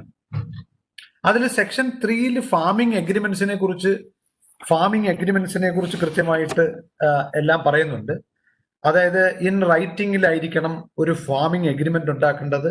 അതിന്റെ ടേംസ് ആൻഡ് കണ്ടീഷൻസ്, അതിന്റെ സപ്ലൈ, അതിന്റെ ആ ഉൽപ്പന്നത്തിന്റെ സപ്ലൈ എങ്ങനെ ആയിരിക്കണം, അതിന്റെ ടൈം ഓഫ് സപ്ലൈ എന്തായിരിക്കണം, ക്വാളിറ്റി, ഗ്രേഡ്, സ്റ്റാൻഡേർഡ്സ്, പ്രൈസ്, പിന്നെ മറ്റേത് അതിന്റെ അനുബന്ധമായ കാര്യങ്ങളെല്ലാം കൃത്യമായിട്ട് ഉണ്ടാക്കണം എന്നുള്ളതിനെ കുറിച്ചും ആ എഗ്രിമെന്റിലൂടെ സെക്ഷൻ 4 പറയുന്നത് കൃത്യമായിട്ടുള്ള quality, grade, standard, farming procedure എല്ലാം കൃത്യമായിട്ട് അതിനകത്ത് ഉണ്ടായിരിക്കണം. പിന്നെ സെക്ഷൻ 5 പറയുന്നത് വിളയ്ക്ക് വില കൃത്യമായി പറഞ്ഞിരിക്കണം. കരാറിൽ വില വ്യത്യാസം വരുന്നുണ്ടെങ്കിൽ അത് കരാറിൽ വില വ്യത്യാസത്തിനെ കുറിച്ച് എവിടെങ്കിലും മെൻഷൻ ചെയ്യുന്നുണ്ടെങ്കിൽ അതിനകത്ത് ഗ്യാരണ്ടീഡ് ആയിട്ടുള്ള ഒരു പ്രൈസ് അടിസ്ഥാന വിലയായിട്ട് ഉണ്ടായിരിക്കണം ആ കരാറിൽ. ആ കരാറ് ആരൊക്കെ തമ്മിൽ ഒപ്പിടാം, അതായത് വലിയ വലിയ കമ്പനികളുമായിട്ട് കർഷകന് നേരിട്ട് കരാർ ഉണ്ടാക്കാം. അതുപോലെ ട്രേഡേഴ്സ് ഇതിന്റെ ട്രേഡിംഗ് നടത്തുന്ന ആളുകളുമായിട്ടുണ്ടാക്കാം. പിന്നെ അഗ്രികൾച്ചറൽ കോഓപ്പറേറ്റീവ് സൊസൈറ്റീസുമായിട്ടുണ്ടാക്കാം. അങ്ങനെ പല പല ഡിഫറെന്റ് കാര്യങ്ങളുമായിട്ട് ഉണ്ടാക്കാമെന്ന് പറയുന്നുണ്ട്. പിന്നെ സെക്ഷൻ 6 പറയുന്നത് സംഭരണം കൃത്യസമയത്ത് വ്യാപാരി നടത്തണം എന്നാണ്. അപ്പോ ഇത് സംഭരണം നടത്തുമ്പോൾ 2/3 വില ഉൽപ്പന്നം കൈമാറുമ്പോൾ തന്നെ കൊടുക്കണം എന്ന് പറയുന്നുണ്ട്. പിന്നെ ബാക്കി അതിന്റെ ഈ ക്വാളിറ്റി സർട്ടിഫിക്കേഷന് വേണ്ടി പോയതിനു ശേഷം സർട്ടിഫിക്കറ്റ് കിട്ടിക്കഴിഞ്ഞ ഉടനെ കൊടുക്കണം എന്നാണ് സെക്ഷൻ 6 പറയുന്നത്. പിന്നെ സെക്ഷൻ 8 ആണ് വളരെ ഇമ്പോർട്ടന്റ് ആയിട്ടുള്ളത്. അതിനകത്ത് കർഷകന്റെ വിളഭൂമിയെ ബാധിക്കുന്ന ഒരു കരാറും ഏർപ്പെടുത്താൻ പാടില്ല എന്ന് പറയുന്നുണ്ട്. അതായത് എന്തെങ്കിലും ഒരു പ്രശ്നം ഉണ്ടായി കർഷകന് അഡ്വാൻസ് കാശ് കൊടുത്ത് ഈ വിള പിന്നെ കൃഷി ചെയ്യുന്നതിനുള്ള കാശൊക്കെ കൊടുത്തിട്ട് എഗ്രിമെന്റ് ഒപ്പിട്ട് കഴിഞ്ഞാൽ അഥവാ ഈ കൃഷി നാശനഷ്ടം വന്ന് കൊടുക്കാൻ പറ്റിയില്ലെങ്കിൽ അയാളുടെ കൃഷിഭൂമിയെ ബാധിക്കുന്ന തരത്തിലുള്ള യാതൊരു കരാറും ഉണ്ടാകാൻ പാടില്ല എന്ന് സെക്ഷൻ 8 പറയുന്നുണ്ട്. പിന്നെ സെക്ഷൻ 9 പറയുന്നത് കർഷകന്റെ റിസ്ക് കുറയ്ക്കാൻ ഇൻഷുറൻസ് കേന്ദ്ര സംസ്ഥാന സ്കീമുകളുമായി ലിങ്ക് ചെയ്യണം എന്ന് പറയുന്നുണ്ട്. അതനുസരിച്ച് കർഷകന് ഈ കാലാവസ്ഥാ വ്യതിയാനമോ അല്ലെങ്കിൽ മറ്റുള്ള force major act of God അതിന്റെ പ്രശ്നങ്ങളിൽ നിന്നൊക്കെ സംരക്ഷണം കൊടുക്കുന്നതിന് വേണ്ടിയിട്ട് സെക്ഷൻ 9 അതിനുള്ള കാര്യങ്ങളൊക്കെ ഈ പർട്ടിക്കുലർ പുതിയ ആക്ടിനകത്ത് പറയുന്നുണ്ട്. പിന്നെ ഇതിന്റെ രണ്ടാമത്തെ ആക്ട് എന്ന് പറയുന്നത് farmers produce trade and commerce promotion facilitation act ആണ്. അതായത് കാർഷിക ഉൽപ്പന്ന വ്യാപാര വാണിജ്യങ്ങൾ പ്രോത്സാഹിപ്പിക്കലും സുഗമമാക്കലും നിയമമാണ്. അപ്പൊ അതിനകത്ത് അവര് ഉദ്ദേശ ലക്ഷ്യം എന്താന്ന് വെച്ചാല് കർഷകർക്കും വ്യാപാരികൾക്കും ഉൽപ്പന്നങ്ങൾ വിൽക്കുകയും വാങ്ങുകയും ചെയ്യുമ്പോൾ അവരുടെ ഇഷ്ടാനുസരണം ആർക്കും കൊടുക്കുകയോ ആരുടെ കയ്യിൽ നിന്നും വാങ്ങുകയോ ചെയ്യാനുള്ള സ്വാതന്ത്ര്യം ഉറപ്പാക്കിയിട്ടുണ്ട്. അതിനകത്ത് മത്സര സ്വഭാവത്തിലുള്ള പ്രതിഫലം ബദൽ വ്യാപാരത്തിലൂടെ കിട്ടുന്നതിനുള്ള ഒരു പരിസ്ഥിതി ഉണ്ടാക്കുവാനും കാര്യക്ഷമവും സുതാര്യവും തടസ്സങ്ങളില്ലാത്തതുമായ സംസ്ഥാനത്തിനുള്ളിലും അന്തർ സംസ്ഥാന വ്യാപാരവും പ്രോത്സാഹിപ്പിക്കുന്നതിനും അതിനകത്ത് വിഭാവനം ചെയ്യുന്നുണ്ട്. സംസ്ഥാന നിയമപ്രകാരമുള്ള വിപണിക്ക് പുറത്ത് വിൽപ്പന അനുവദിക്കുന്നതിനും അതിനകത്ത് പറയുന്നുണ്ട്. അതായത് പല സംസ്ഥാനങ്ങളിലും അഗ്രികൾച്ചറൽ പ്രൊഡ്യൂസ് മാർക്കറ്റിംഗ് കമ്മിറ്റി എന്ന് പറഞ്ഞിട്ടൊരു കമ്മിറ്റി ഉണ്ട്. അവരിലൂടെ മാത്രമേ ഇപ്പോൾ വിൽക്കാൻ സാധിക്കുന്നുള്ളൂ. അതൊക്കെ മാറ്റി കർഷകന് ആരുമായിട്ടും അവരുടെ ഉൽപ്പന്നങ്ങൾ വിൽക്കാൻ വേണ്ടി അത് അന്തർ സംസ്ഥാനത്തായാലും എക്സ്പോർട്ട് ചെയ്യുന്നതിനായാലും മറ്റു രാജ്യങ്ങളിലേക്കാണെങ്കിലും ഇപ്പോഴുള്ള യാതൊരു നിയമവും അവർക്ക് തടസ്സമാകുന്നില്ല എന്നുള്ളതിനെ സംബന്ധിച്ചും പിന്നെ ഈ ട്രേഡിംഗ് പ്ലാറ്റ്ഫോമിലൂടെ വ്യാപാരം പ്രോത്സാഹിപ്പിക്കുന്നതിനുമായിട്ടുള്ള നിയമമാണ് ഈ കർഷക ഉൽപ്പന്ന വ്യാപാര വാണിജ്യങ്ങൾ പ്രോത്സാഹിപ്പിക്കലും സുഗമമാക്കലും നിയമം. അത് അതിന്റെ ഉദ്ദേശ ലക്ഷ്യങ്ങൾ എല്ലാ നിയമങ്ങളും ജേക്കബ് തോമസ് സാർ പറഞ്ഞത് കണക്ക് എല്ലാം വളരെ നല്ല ഉദ്ദേശ ലക്ഷ്യങ്ങളാണ്. ഇതും അതുപോലെ നോക്കുകയാണെങ്കിൽ കർഷകർക്ക് ഇഷ്ടം പോലെ സ്വാതന്ത്ര്യം കൊടുക്കുകയും അവരുടെ പിന്നെ ഉൽപ്പന്നങ്ങൾ എത്ര വില കൂടുതൽ കിട്ടും എന്നുള്ള സ്ഥലത്ത് വിൽക്കുന്നതിന് അവർക്ക് യാതൊരു ബാരിയേഴ്സും ഇല്ലാത്ത ഒരു നിയമമാണ്. അത് സെക്ഷൻ 3 അതിനകത്ത് പറയുന്നത് ഫ്രീഡം ഓഫ് ഫാർമർ ആണ്. അത് ഇന്റർ സ്റ്റേറ്റ് ആയാലും ഇൻട്രാ സ്റ്റേറ്റ് ആയാലും സംസ്ഥാനത്തിനകത്തുള്ളതായാലും പുറത്തുള്ള സ്റ്റേറ്റുകളുമായിട്ടുള്ള ട്രേഡ്. സെക്ഷൻ 4 അതിനകത്ത് ആ ട്രേഡറിന്റെ എല്ലാ ഫ്രീഡങ്ങളും പറയുന്നുണ്ട്. സെക്ഷൻ 5 ആണെങ്കിൽ ഈ ഇലക്ട്രോണിക് ട്രേഡിംഗ് പ്ലാറ്റ്ഫോം ഉണ്ടാക്കാം എന്ന് പറയുന്നുണ്ട്. ഓരോ കർഷകനും വേണമെങ്കിൽ ഉണ്ടാക്കാം ഇത് വിൽക്കുന്നതിന് വേണ്ടി. അപ്പൊ എവിടെ വേണമെങ്കിലും അവർക്ക് അത് ഡെലിവറി നടത്താം, എവിടെ വേണമെങ്കിലും അത് അവർക്ക് കൂടുതൽ പ്രൈസ് കിട്ടുന്നിടത്ത് വിൽക്കാൻ പറ്റും. പക്ഷെ അതിനകത്തൊരു കാര്യം പാൻ കാർഡ് ഉണ്ടാവണം എന്നുള്ളതാണ്. പിന്നെ അടുത്തത് സെക്ഷൻ 6 പറയുന്നത് ഈ APMC എന്ന് പറയുന്ന agricultural produce marketing committee act പല സംസ്ഥാനങ്ങളിലും നിലവിലുണ്ട്. അവര് വഴിയുള്ള മാർക്കറ്റ് ഫീ, ലെവി അങ്ങനെയുള്ള ഒന്നും കർഷകനിൽ ഈടാക്കാൻ പാടില്ല എന്ന് സെക്ഷൻ 6 പറയുന്നുണ്ട്. അതുപോലെ സെക്ഷൻ 7 പറയുന്നത് സെൻട്രൽ ഗവൺമെന്റ് ഒരു മാർക്കറ്റ് ഇന്റലിജൻസ് സിസ്റ്റം ഡെവലപ്പ് ചെയ്തിട്ട് അതിലൂടെ ഈ വില നിലവാരങ്ങൾ കൃത്യമായിട്ട് കർഷകരിൽ എത്തിക്കാം. അപ്പൊ അതുവഴി കർഷകര് ചൂഷണം ചെയ്യപ്പെടാതിരിക്കാം എന്നുള്ളതിനെ പറ്റി സെക്ഷൻ 7 പറയുന്നുണ്ട്. Section 8 dispute resolution. ഇത് ഞാനിപ്പോ പറഞ്ഞ 2 നിയമങ്ങളിലും ഡിസ്പ്യൂട്ട് റെസൊല്യൂഷൻ, എന്തെങ്കിലും ഒരു ഡിസ്പ്യൂട്ട് വന്നാൽ അത് കൺസിലിയേഷനിലൂടെ പറഞ്ഞു തീർക്കൽ ആണ് പ്രധാനമായിട്ട് വിഭാവനം ചെയ്തിരിക്കുന്നത്. ആ കൺസിലിയേഷന് വേണ്ടി ആദ്യം പരാതി സബ് ഡിവിഷണൽ മജിസ്ട്രേറ്റിന് കൊടുക്കാം. സബ് ഡിവിഷണൽ മജിസ്ട്രേറ്റ് അത് ഒരു കൺസിലിയേഷൻ ബോർഡിന് റെഫർ ചെയ്യാം. കൺസിലിയേഷൻ ബോർഡ് ആരൊക്കെ വേണം എന്നുള്ളതിനെ പറ്റി അതിനകത്ത് കൃത്യമായിട്ട് പറയുന്നുണ്ട്. അപ്പൊ ആ ഒരു പരാതി കൺസിലിയേഷൻ ബോർഡ് 30 ദിവസത്തിനുള്ളിൽ അതിന്റെ ഉത്തരവ്, അതിന്റെ ഒത്തുതീർപ്പുണ്ടാക്കണം എന്നുള്ളതാണ് അതിനകത്ത് കൃത്യമായിട്ട് പറയുന്നത്. പിന്നെ അതിന്റെ 8.8 അപ്പീൽ പറയുന്നുണ്ട്. ആ അപ്പീൽ ഡിസ്ട്രിക്ട് കളക്ടർക്കാണ് അതിന്റെ അപ്പീൽ അധികാരമുള്ളത്. പിന്നെ സെക്ഷൻ 11 പറയുന്നത് ഇതിന്റെ ഏതെങ്കിലുമൊക്കെ ഈ പിന്നെ പ്രൊവിഷൻസ് വയലേഷൻ ഉണ്ടായാൽ അത് 25,000 രൂപ മുതൽ 5 ലക്ഷം രൂപ വരെ അതിന്റെ പെനാൽറ്റി ഓർഡർ ചെയ്യാം എന്ന് പറയുന്നുണ്ട്. അത് ഇലക്ട്രോണിക് പ്ലാറ്റ്ഫോമിലൂടെ ഉള്ള വ്യാപാരത്തിലാണ് ഇതിന്റെ കോൺട്രാവെൻഷൻ ഉണ്ടാവുന്നതെങ്കിൽ 50,000 രൂപ തുടങ്ങി 10 ലക്ഷം രൂപ വരെ അതിനകത്ത് അവർക്ക് ഈ പെനാൽറ്റി അടിക്കാം എന്ന് പറയുന്നുണ്ട്. അപ്പം ഇത് എല്ലാം കർഷകനെ കൂടുതൽ ഇൻഡിപെൻഡൻസ് കൊടുക്കാനും അവരുടെ freedom of trade and commerce അതാണ് ഈ കർഷകർക്ക് വിഭാവനം ചെയ്യുന്നതെന്നാണ് ഈ 2 നിയമങ്ങളും കൊണ്ടുവന്നതിലൂടെ കേന്ദ്രം ഗവൺമെന്റ് പറയുന്നത്. പിന്നെ അതുകൂടാതെ ഇപ്പോ നിലവിലുള്ള എസെൻഷ്യൽ കമ്മോഡിറ്റീസ് ആക്ട് ഉണ്ട്, അവശ്യ സാധന നിയമം. അതിന്റെ അമെൻമെന്റ് ആണ് സെക്ഷൻ 3 അമെൻഡ് ചെയ്തിട്ടുണ്ട്. അതിനകത്ത് സെക്ഷൻ 3(1)(a) എന്ന് പറഞ്ഞിട്ടൊരു അഡീഷൻ ചേർത്തിരിക്കുകയാണ്. അതിനകത്ത് ധാന്യങ്ങൾ, പയറുവർഗ്ഗങ്ങൾ, ഉള്ളി, ഭക്ഷ്യ എണ്ണ, എണ്ണക്കുരു, ഉരുളക്കിഴങ്ങ് തുടങ്ങിയ ഭക്ഷ്യവസ്തുക്കളുടെ വിതരണത്തിനുള്ള നിയന്ത്രണങ്ങൾ എടുത്തു കളഞ്ഞു. അപ്പോ അതിന്റെ വിതരണവും സംഭരണവും ഇതിന്റെ നിയന്ത്രണങ്ങൾ എസെൻഷ്യൽ കമ്മോഡിറ്റീസ് ആക്ടിൽ ഉണ്ടായിരുന്നു. അത് ഇപ്പം എടുത്തു കളഞ്ഞു, സംഭരിക്കാനായാലും വിതരണത്തിനായാലും. പക്ഷേ എന്നാൽ അതിനകത്ത് ഒരു അഡീഷണൽ ക്ലോസ് പറയുന്നത് യുദ്ധം, ക്ഷാമം, പ്രകൃതിക്ഷോഭം, അനിയന്ത്രിത വിലക്കയറ്റം തുടങ്ങിയ അവസരങ്ങളിൽ, ഈ 4 അവസരങ്ങളിൽ വീണ്ടും നിയന്ത്രണം ഏർപ്പെടുത്താൻ കേന്ദ്ര സർക്കാരിന് അധികാരം നൽകുന്ന ഒരു പ്രൊവിഷനാണ് അത്. യുദ്ധം, ക്ഷാമം, പ്രകൃതിക്ഷോഭം, അനിയന്ത്രിത വിലക്കയറ്റം. അപ്പൊ അങ്ങനെ വരുമ്പോൾ അവിടെ വീണ്ടും നിയന്ത്രണം ഏർപ്പെടുത്താനായിട്ട് കേന്ദ്ര സർക്കാരിന് അധികാരമുണ്ട്. അതിൽ ഭക്ഷ്യവസ്തുക്കളിൽ 50% വിലക്കയറ്റവും പച്ചക്കറികളിൽ 100% വിലക്കയറ്റവും ഉണ്ടാകുന്ന അവസരങ്ങളിൽ സംഭരണ നിയന്ത്രണം വീണ്ടും ഏർപ്പെടുത്താം. അതാണ് അതിനകത്ത് സംഭരണ നിയന്ത്രണം.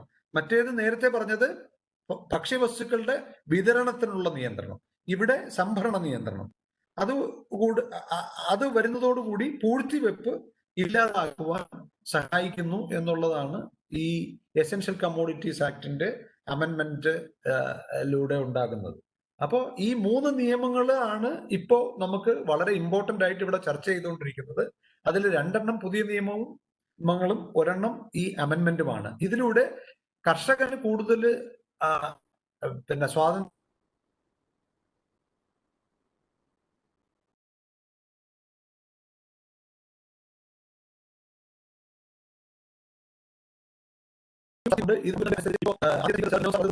ആളുകൾ ഈ വലിയ മൾട്ടിനാഷണൽസും ഒക്കെ ആയിട്ട് സാധാരണ കർഷകന് എങ്ങനെ നേരിടാൻ പറ്റും എന്നുള്ള ഒരു വളരെ വാലിഡ് ആയിട്ടുള്ള ഒരു ക്വസ്റ്റ്യൻസ് ഇതിലിവിടെ കൊണ്ടുവന്നിട്ടുണ്ട്. അതിനകത്ത് എനിക്ക് പറയാനുള്ള ഒരു കാര്യം എന്തെന്ന് പറഞ്ഞാല് നമ്മുടെ ലോകം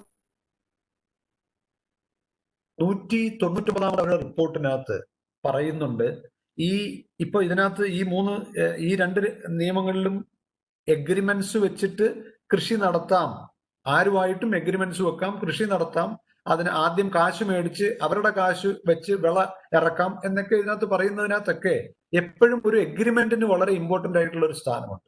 ആ എഗ്രിമെന്റ് ഒരു സാധാരണ കർഷകനെ എങ്ങനെ ഈ മൾട്ടിനാഷണൽസും ഒക്കെ ആയിട്ട് ഇടപെടാൻ പറ്റും, അവർക്ക് ഇത് വായിച്ചാൽ മനസ്സിലാവുമോ, ഇതിനകത്ത് എന്തൊക്കെയാണ് ദോഷവശങ്ങൾ ഉള്ളത് എന്നുള്ളതിനെ സംബന്ധിച്ചൊക്കെ ഒരു വലിയ കൺസേൺ ഉണ്ട്. എൻ്റെ ഒരു അഭിപ്രായത്തില് ഈ 199 ലോ കമ്മീഷൻ റിപ്പോർട്ട് 2006 ഓഗസ്റ്റിൽ justice Jagannatha Rao law commission chairman ആയിട്ട് ഇരുന്നപ്പോൾ കൊണ്ടുവന്ന ഒരു റെക്കമെൻഡേഷനകത്ത് കൃത്യമായിട്ട് പറയുന്നുണ്ട് ഈ ഏത് എഗ്രിമെന്റിലും ഒരു അൺഫെയർ ടേം അതിനകത്തുണ്ടെങ്കിൽ, അൺഫെയർ ആയിട്ടുള്ള ഒരു ടേമായി എഗ്രിമെന്റിൽ ഉൾക്കൊള്ളിച്ചിട്ടുണ്ടെങ്കിൽ അത് ഈ കോടതിക്കോ അല്ലെങ്കിൽ ഉത്തരവാദിത്തപ്പെട്ട ഈ ഇപ്പൊ സബ് ഡിവിഷണൽ മജിസ്ട്രേറ്റോ കളക്ടറോ അതുപോലുള്ള ആളുകൾക്കോ ഇത് റീഡ് ഡൗൺ ചെയ്ത്, അതായത് ഇത് ഒരു ഭാഗത്തെ മാത്രം സപ്പോർട്ട് ചെയ്യുന്ന ഒരു പ്രൊവിഷനാണ്, ഒരു എഗ്രിമെന്റ് ആണ് എന്ന് ഉള്ള കാര്യം മനസ്സിലാക്കിയിട്ട് അത് നിലനിൽക്കുന്നതല്ല എന്ന് ഡിക്ലെയർ ചെയ്യാൻ അവർക്ക് അധികാരങ്ങൾ കൊടുക്കുന്ന ഒരു ബില്ലായിരുന്നു അത് കൊണ്ടുവന്നത്. അപ്പൊ അത് ഈ ഒരു നിയമത്തിന്റെ ഭാഗമാക്കുകയാണെങ്കിൽ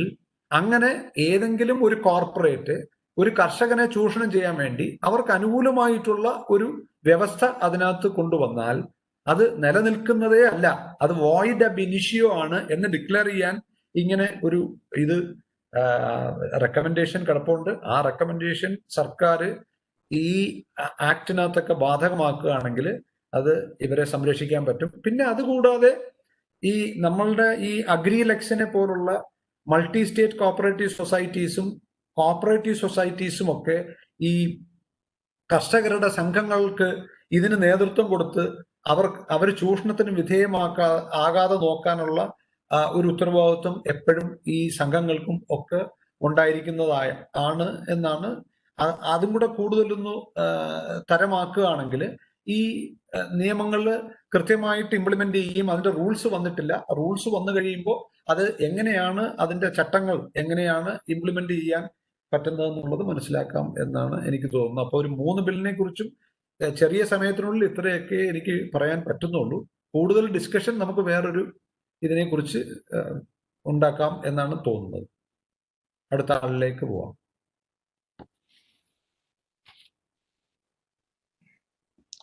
ഡോക്ടർ പ്രസാദ്.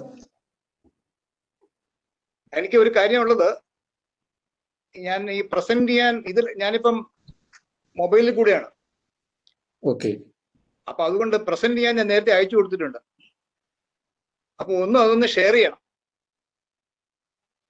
എലിയാസ് ഒന്ന് ഷെയർ ചെയ്യണം. ഓക്കെ, ചെയ്തല്ലോ. അപ്പൊ നമുക്ക് തുടങ്ങാം. സമയങ്ങളെ നേരത്തെ ഒരു ഇനിഷ്യലായിട്ട് എനിക്ക് കുറച്ച് പ്രശ്നങ്ങൾ ഉണ്ടായി. അപ്പൊ അതും ഈ ബില്ലിലും ഇങ്ങനെയൊക്കെ ആദ്യത്തെ ഇനിഷ്യൽ പ്രശ്നങ്ങളൊക്കെ ഉണ്ടാകും. അത് നേരെ ആകും എന്നുള്ളത് അതിനുള്ള ഒരു ഉദാഹരണമാണ്. ഇപ്പൊ ശരിയായിട്ടുണ്ടല്ലോ. അപ്പൊ ഡോക്ടർ ജേക്കബ് തോമസ്, താങ്കളാണ് മോഡറേറ്റർ. അപ്പൊ എനിക്ക് ഒരു കാര്യം കൂടെ ഉള്ളത്, ഞാൻ ഈ പറഞ്ഞ പലതും കേട്ടിട്ടില്ല. അതുകൊണ്ട് I have the freedom to repeat also. Repeat ചെയ്യാതിരിക്കാൻ ഞാൻ ശ്രമിക്കാം മാക്സിമം. വിനോദ്, അഡ്വക്കേറ്റ് ഉണ്ണികൃഷ്ണൻ, ഈ മറ്റ് സംഘാടകരെ, അതേപോലെ ഇപ്പോൾ ഇതിൽ പങ്കെടുക്കുന്ന എൻ്റെ സുഹൃത്തുക്കളെ, അത് ഇനി ഞാൻ ഡീറ്റെയിൽസ് ഒന്നും പോകുന്നില്ല. എൻ്റെ ആ പ്രസന്റേഷൻ ഒന്ന് ഇട്ട് കഴിഞ്ഞാൽ ഞാൻ ഉദ്ദേശിക്കുന്ന കാര്യങ്ങൾ ഒന്ന് ആ പ്രസന്റേഷനിൽ ഞാൻ പറഞ്ഞിട്ടുണ്ട് എങ്ങനെയാണ് ഞാനത് പ്രസന്റ് ചെയ്യാൻ ഉദ്ദേശിക്കുന്നത്. 3 കാർഷിക ബില്ലുകളുടെയും ഒരു സ്വാക്ക് അനാലിസിസ് എന്ന് വെച്ചാൽ അതിന്റെ മെച്ചം, അവസരങ്ങൾ, ന്യൂനത, വെല്ലുവിളി, 3ന്റെ. അപ്പൊ ഓക്കെ, അതൊന്ന് ഫുൾ സ്ക്രീൻ ഇട്ടേ കൊള്ളാം. ഇതാണ് എന്റെ ഔട്ട്ലൈൻ ഓഫ് പ്രസന്റേഷൻ. അത് കഴിഞ്ഞിട്ട് ഈ ന്യൂനതയും വെല്ലുവിളിയും ഉണ്ട് നിജസ്ഥിതി എന്താണ്, അല്ല ഇതാണ് ഇതിൽ തനിക്കാണ് ഞാൻ നെക്സ്റ്റ് പറയാം. അതിന്റെ നിജസ്ഥിതി എന്താണ്, അതിന്റെ കുറച്ച് ഫാക്ട്സ്. പിന്നെ കേരളത്തിൽ ഇതുകൊണ്ട് ഈ ബില്ലുകൾ എത്രമാത്രം പ്രസക്തമാണ്, പിന്നെ ഉള്ളത് ഇത് ഇനി എങ്ങനെയാണ് മുന്നോട്ട് പോകേണ്ടത്. ഓക്കെ, ഇനി നെക്സ്റ്റ് ബില്ലിന്റെ കാര്യമാണ്. അത് വേണ്ട, ഈ ബില്ല് എന്തൊക്കെയാണ് എല്ലാവർക്കും അറിയാം. ഇപ്പൊ നെക്സ്റ്റ് ഇതാണ് ഇതിനകത്ത് ഉള്ളത്. ഈ ആദ്യത്തെ ബില്ല് എടുത്തു കഴിഞ്ഞാൽ അതൊരു ട്രേഡ് ബിൽ അല്ലെ, അത് പറയാം. ട്രേഡ് ഓഫ് ഫാമേഴ്സ് പ്രൊഡ്യൂസ് ബില്ലില് ഇപ്പൊ നമുക്ക് കാണുന്ന ഒരു കാര്യം, ഇതിന്റെ സ്ട്രെങ്ത് എന്താ, മെച്ചം എന്താ, നേരത്തെ പറഞ്ഞ പോലെ തന്നെയാണ്. Right to freedom for farmers. എന്തിനാണ് ഫ്രീഡം ടു സെൽ? അതൊരു right to freedom to sell എന്ന് പറയുന്നത് വളരെ ഇമ്പോർട്ടന്റ് ആയിട്ടുള്ള കാര്യമാണ്, അതിനകത്തുണ്ട്. പിന്നെ അതുപോലെ തന്നെ ഈ മോണോപ്സണി ഓഫ് APMC, ഇത് നേരത്തെയൊക്കെ നോർത്ത് ഇന്ത്യയിലൊക്കെ കൃഷിക്കാർക്ക് APMCയിൽ മാത്രമേ വിൽക്കാൻ പറ്റുന്നുള്ളൂ, അതെടുത്ത് കളഞ്ഞിട്ടുണ്ട്. അതുപോലെ തന്നെ APMCയിലുള്ള അവർക്ക് കുറച്ച് ഒരു 6 തൊട്ട് 8% വരെ കമ്മീഷനൊക്കെ കൊടുത്തുകൊണ്ടിരിക്കണം.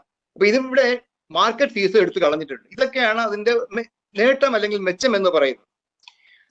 അതുകൊണ്ട് തന്നെ ഇതിൽ അവസരങ്ങളും ഉണ്ടായിട്ടുണ്ട്. എന്തൊക്കെയാണെന്ന് വെച്ചാൽ നേരത്തെ ഞാൻ കേട്ടു, ഇപ്പം intra and Inter state trade possible ആണ്, സംസ്ഥാനത്ത് അകത്തും പുറത്തുമുള്ളത്.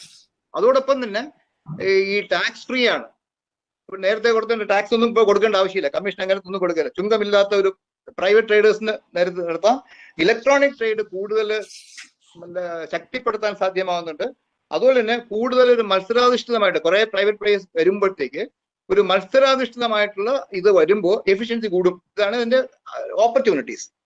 പക്ഷെ വീക്ക്നെസ് എന്ന് പറയുന്നത് ഈ കൃഷിക്കാരുടെ താല്പര്യങ്ങൾക്ക് വിരുദ്ധമായ ഒരു ഏകീകരണം. അതാണ് നമ്മുടെ കാർട്ടലൈസേഷൻ എന്നൊക്കെ പറയുന്നത്.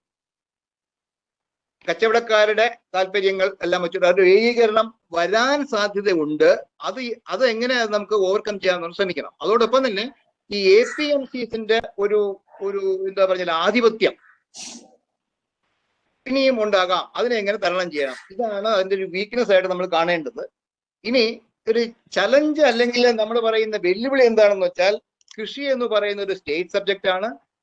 ഈ ബില്ല് എന്ത് പറഞ്ഞാൽ ഒരു ഫെസിലിറ്റേഷൻ ബില്ല് മാത്രമേ ഉള്ളൂ. ഇംപ്ലിമെന്റേഷൻ ഗൈഡ് ലൈൻസ് ഉണ്ടാക്കണം.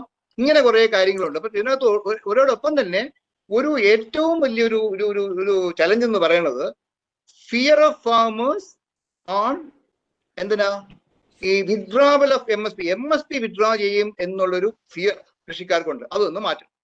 Next please. നെക്സ്റ്റ്. ഇനി ഫാമേഴ്സ് എഗ്രിമെന്റിൽ ഫാമേഴ്സ് എഗ്രിമെന്റിലുള്ള ഈ മെച്ചം എന്തൊക്കെയാണ്? അത് നേരത്തെ പറഞ്ഞ പോലെ ഏറ്റവും വലിയ ഡയറക്ട് ട്രേഡിംഗ് പോസിബിൾ ആണ്. അതായത് ഈ കൃഷിക്കാരും ഉപഭോക്താക്കളും തമ്മിലുള്ള അവരുടെ അകലം കുറയ്ക്കുന്നു. അത് നേരിട്ട് ചെയ്യാൻ പറ്റുന്നുണ്ട്. അതുമാത്രമല്ല ഔപചാരികമായിട്ടുള്ള ലീഗൽ ഉടമ്പടി സാധ്യമാകുന്നു. നേരത്തെ പറഞ്ഞ ഡിസ്പ്യൂട്ട് സെറ്റിലിംഗ് മെക്കാനിസം അതുകൊണ്ട്. അതോടൊപ്പം തന്നെ ടൈംലി ആണ് വിത്ത് an appellate authority. അതൊരു വളരെ പ്രധാനപ്പെട്ട കാര്യം. ഏറ്റവും പ്രധാനപ്പെട്ട എനിക്ക് തോന്നിയത് ഈ prohibits acquiring ownership rights of farmers. ഇത് നേരത്തെ പറയണത് ഈ കോൺട്രാക്ട് ഫാമിംഗ് ഒക്കെ വരുമ്പോൾ ഇങ്ങനെ കൃഷിക്കാരുടെ ഭൂമി ഏറ്റെടുക്കുക ആ രീതിയിലുള്ള ഒരു പ്രചരണം ഇത് ഇതിനകത്ത് പ്രത്യേകം പറയുന്നുണ്ട്. ഇത് കൃഷിക്കാരുടെ ഭൂമിയിലുള്ള ഉടമസ്ഥാവകാശം നിലനിർത്തും. ഇത് വളരെ പ്രധാനപ്പെട്ട ഒരു കാര്യം. അതോടൊപ്പം തന്നെ ഈ അവസരങ്ങൾ എന്താണെന്ന് വെച്ചാൽ നിശ്ചയിച്ച വിലയുണ്ട്, ഗുണനിലവാരം, അതിനോട് നിഷ്കർഷിക്കുന്ന കംപ്ലയൻസ്, അതിന് കുറെ കാര്യങ്ങളുണ്ട്. ഈ ഉടമ്പടി, മാർക്കറ്റിംഗ് ഉടമ്പടി വല്ലതും നമുക്ക് മറ്റേ ഇൻഷുറൻസ് ക്രെഡിറ്റ് ഇതുമായിട്ടൊക്കെ ബന്ധിപ്പിക്കാനും സാധിക്കും. ഇതൊക്കെ അവസരങ്ങളാണ്. ഇന്ന് വീക്ക്നെസ് എന്ന് പറയുന്നത് ഉടമ്പടി ലംഘിക്കാനുള്ള സാധ്യത. അപ്പൊ നമ്മൾ പറയും നമ്മൾ കോൺട്രാക്ട് ഫാമിംഗ് സാധാരണ കാരണത്ത് ഈ ട്രേഡേഴ്സ് പിന്നെ ആദ്യം ഉടമ്പടിയിൽ ഏർപ്പെടുമെങ്കിലും ലംഘിക്കാനുള്ള സാധ്യതയുണ്ട്, ചാൻസസ്. അതോടൊപ്പം ഒരു കാര്യം കൂടെ ഉള്ളത്, ആദ്യം ശരിയായ രീതിയിലൊക്കെ വരും, പിന്നെ പതുക്കെ ഈ കരാർ ലംഘനം തുടർന്ന് ആണ് നമ്മൾ സാധാരണ കാണുന്നത്. കോൺട്രാക്ട് ഫാമിങ്ങിന്റെ ഒരു സ്റ്റഡീസ് ഒക്കെ ഉണ്ട്, അത് ഞാൻ അതിലേക്ക് വരാം. പിന്നെ ഇതിന്റെ ചലഞ്ച് എന്ന് പറയുന്നത് ഇടനിലക്കാരെ ഒഴിവാക്കാം എന്നാണ് നമ്മൾ പറയുന്നത്, ഇന്റർമീഡിയറീസ്. പക്ഷെ ഇടനിലക്കാരെ ഒഴിവാക്കാൻ അല്ല വേണ്ടത്, ഇടനിലക്കാരെ എന്താണ് റെഗുലേറ്റ് ചെയ്യേണ്ടത് വേണ്ടത്. കാരണം നമുക്കറിയാം ഈ വാല്യൂ ചെയിനൊക്കെ വരുമ്പോൾ ഇടനിലക്കാരെ ഒഴിവാക്കിക്കൊണ്ടുള്ള ഒരു ട്രേഡ് പോസിബിൾ അല്ല. അപ്പൊ അങ്ങനെ intermediate cannot be avoided, they have to be regulated. അതൊരു ചലഞ്ചാണ്. പിന്നെ അതുപോലെ തന്നെ ഒരു വിദേശ കുത്തകകൾ കടന്നു വരികയും നമ്മുടെ വിപണി പിടിക്കും എന്നുള്ള ഒരു എന്താ കൃഷിക്കാർക്കിടയിലുള്ള ഒരു ഇതുണ്ട്, ഒരു ഉത്കണ്ഠ. ഇതാണ് ഇതിന്റെ ചലഞ്ചസ്. നെക്സ്റ്റ്, അടുത്തത് ഇനി ഇത് എസെൻഷ്യൽ കമ്മോഡിറ്റീസ് അമെന്റ്മെന്റിലുള്ളത്. ഇതിനകത്തുള്ള മെച്ചം എന്ന് പറഞ്ഞാൽ ഒരു വളരെ പഴയ നിയമമായിരുന്നു, 55 നിയമമാണ്. അത് അവസരത്തിനൊത്ത് ചെറിയ പരിഷ്കാരം വരുത്തിയിരിക്കുകയാണ്. അത് ഇപ്പോഴത്തെ ആവശ്യമാണ്. വലിയ നിയന്ത്രണങ്ങൾ ഒഴിവാക്കിയിട്ടുണ്ട് ഉൽപാദനത്തില്, വിതരണത്തില്, അതുപോലെ തന്നെ സംഭരണത്തിലൊക്കെ. ഇത് വളരെ ഒരു ഫോർവേഡ് ലുക്കിംഗ് ഒരു സാധനമാണ്. അത് മാത്രമല്ല ഈ ഉപഭോക്താക്കൾക്ക് എപ്പോഴും ഈ റെഗുലറായിട്ട് സപ്ലൈ കിട്ടും എന്നുള്ളത് ഉറപ്പാക്കിയിട്ടുണ്ട്. ഇതൊക്കെയാണ് അതിന്റെ മെച്ചം എന്ന് പറയുന്നത്. അവസരങ്ങൾ എന്തെന്ന് വെച്ചാൽ ഒരു ഫുൾ ആണെങ്കിൽ സ്ക്രീൻ പ്ലീസ്. ചെറിയൊരു പ്രശ്നം ഉണ്ടാവും, ഫുൾ സ്ക്രീനാണ് വയ്ക്കണേ.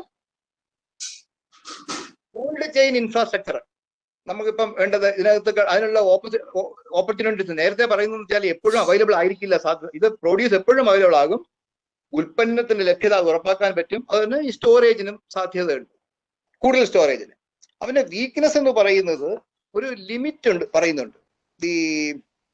അത് എനിക്ക് തോന്നുന്നു അതൊരു ലോ ഇത് വരേണ്ടതാണ്. നേരത്തെ പറഞ്ഞു 3(1)(3)(c)യില് ഒരു 100% പെരിഷബിളിനും ഒരു 50% മാത്രമേ നോൺ പെരിഷബിളിനും. അതിന്റെ എന്താ വില കൂടിയാൽ, ഇന്നുള്ള വിലയുടെ 100% കൂടിയാൽ മാത്രമേ ഇന്റർവീൻ ചെയ്യാനുള്ള പ്രൊവിഷൻ ആകത്തുള്ളൂ. പക്ഷെ ആ 100ഉം 50 എന്ന് പറയുന്നത് ഒരു ഹൈ സ്റ്റാൻഡേർഡ് ആണ്. അത് ഒരു ചെറിയൊരു പ്രശ്നമാണ്.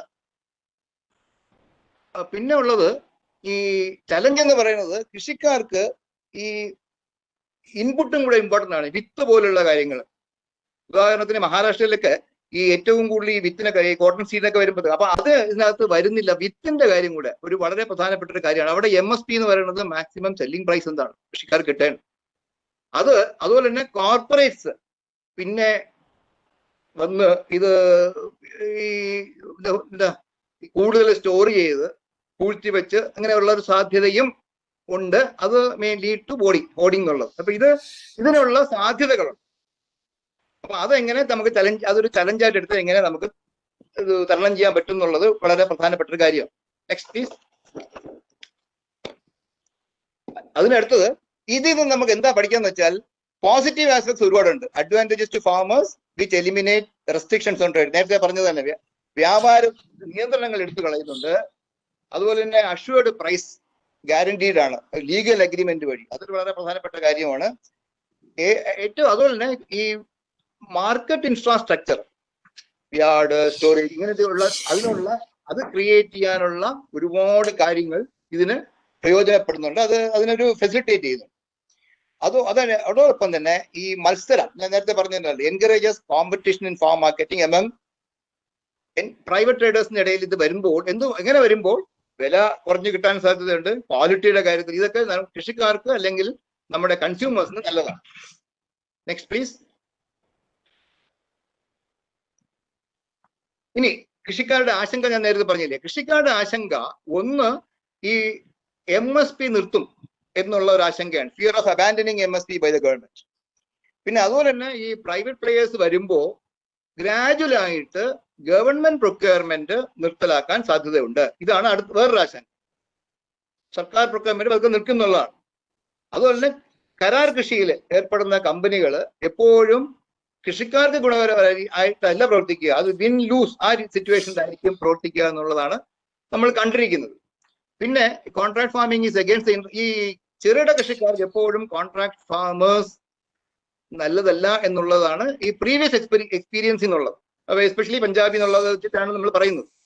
പിന്നെ ഉള്ളത് ഈ ചില തർക്ക വ്യവസ്ഥകൾ അല്ലെങ്കിൽ ക്ലാസസ് ഉണ്ട് ഇല്ല. അത് എനിക്ക് തോന്നുന്നു അതൊക്കെ ആയിരിക്കും അഡ്വക്കേറ്റ് പറഞ്ഞു കാണുന്നത്. Contentious issues in the bill suppose to promote. അത് നമുക്ക് വായിച്ചാൽ പ്രത്യക്ഷത്തിൽ അത് പ്രൈവറ്റ് പ്ലേയേഴ്സിന്റെ ഇൻട്രസ്റ്റിനായിരിക്കും കൂടുതൽ സപ്പോർട്ട് ചെയ്യുന്ന ഒരു തോന്നൽ വരും.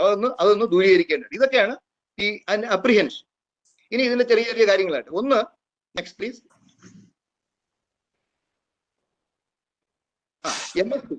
നമ്മൾ MSP പറയുമ്പോ നമുക്കറിയാം ഇന്ത്യൻ ഫാമേഴ്സിന്റെ 6% മാത്രമേ ഈ MSP-യിൽ കൂടെ ഉള്ളൂ.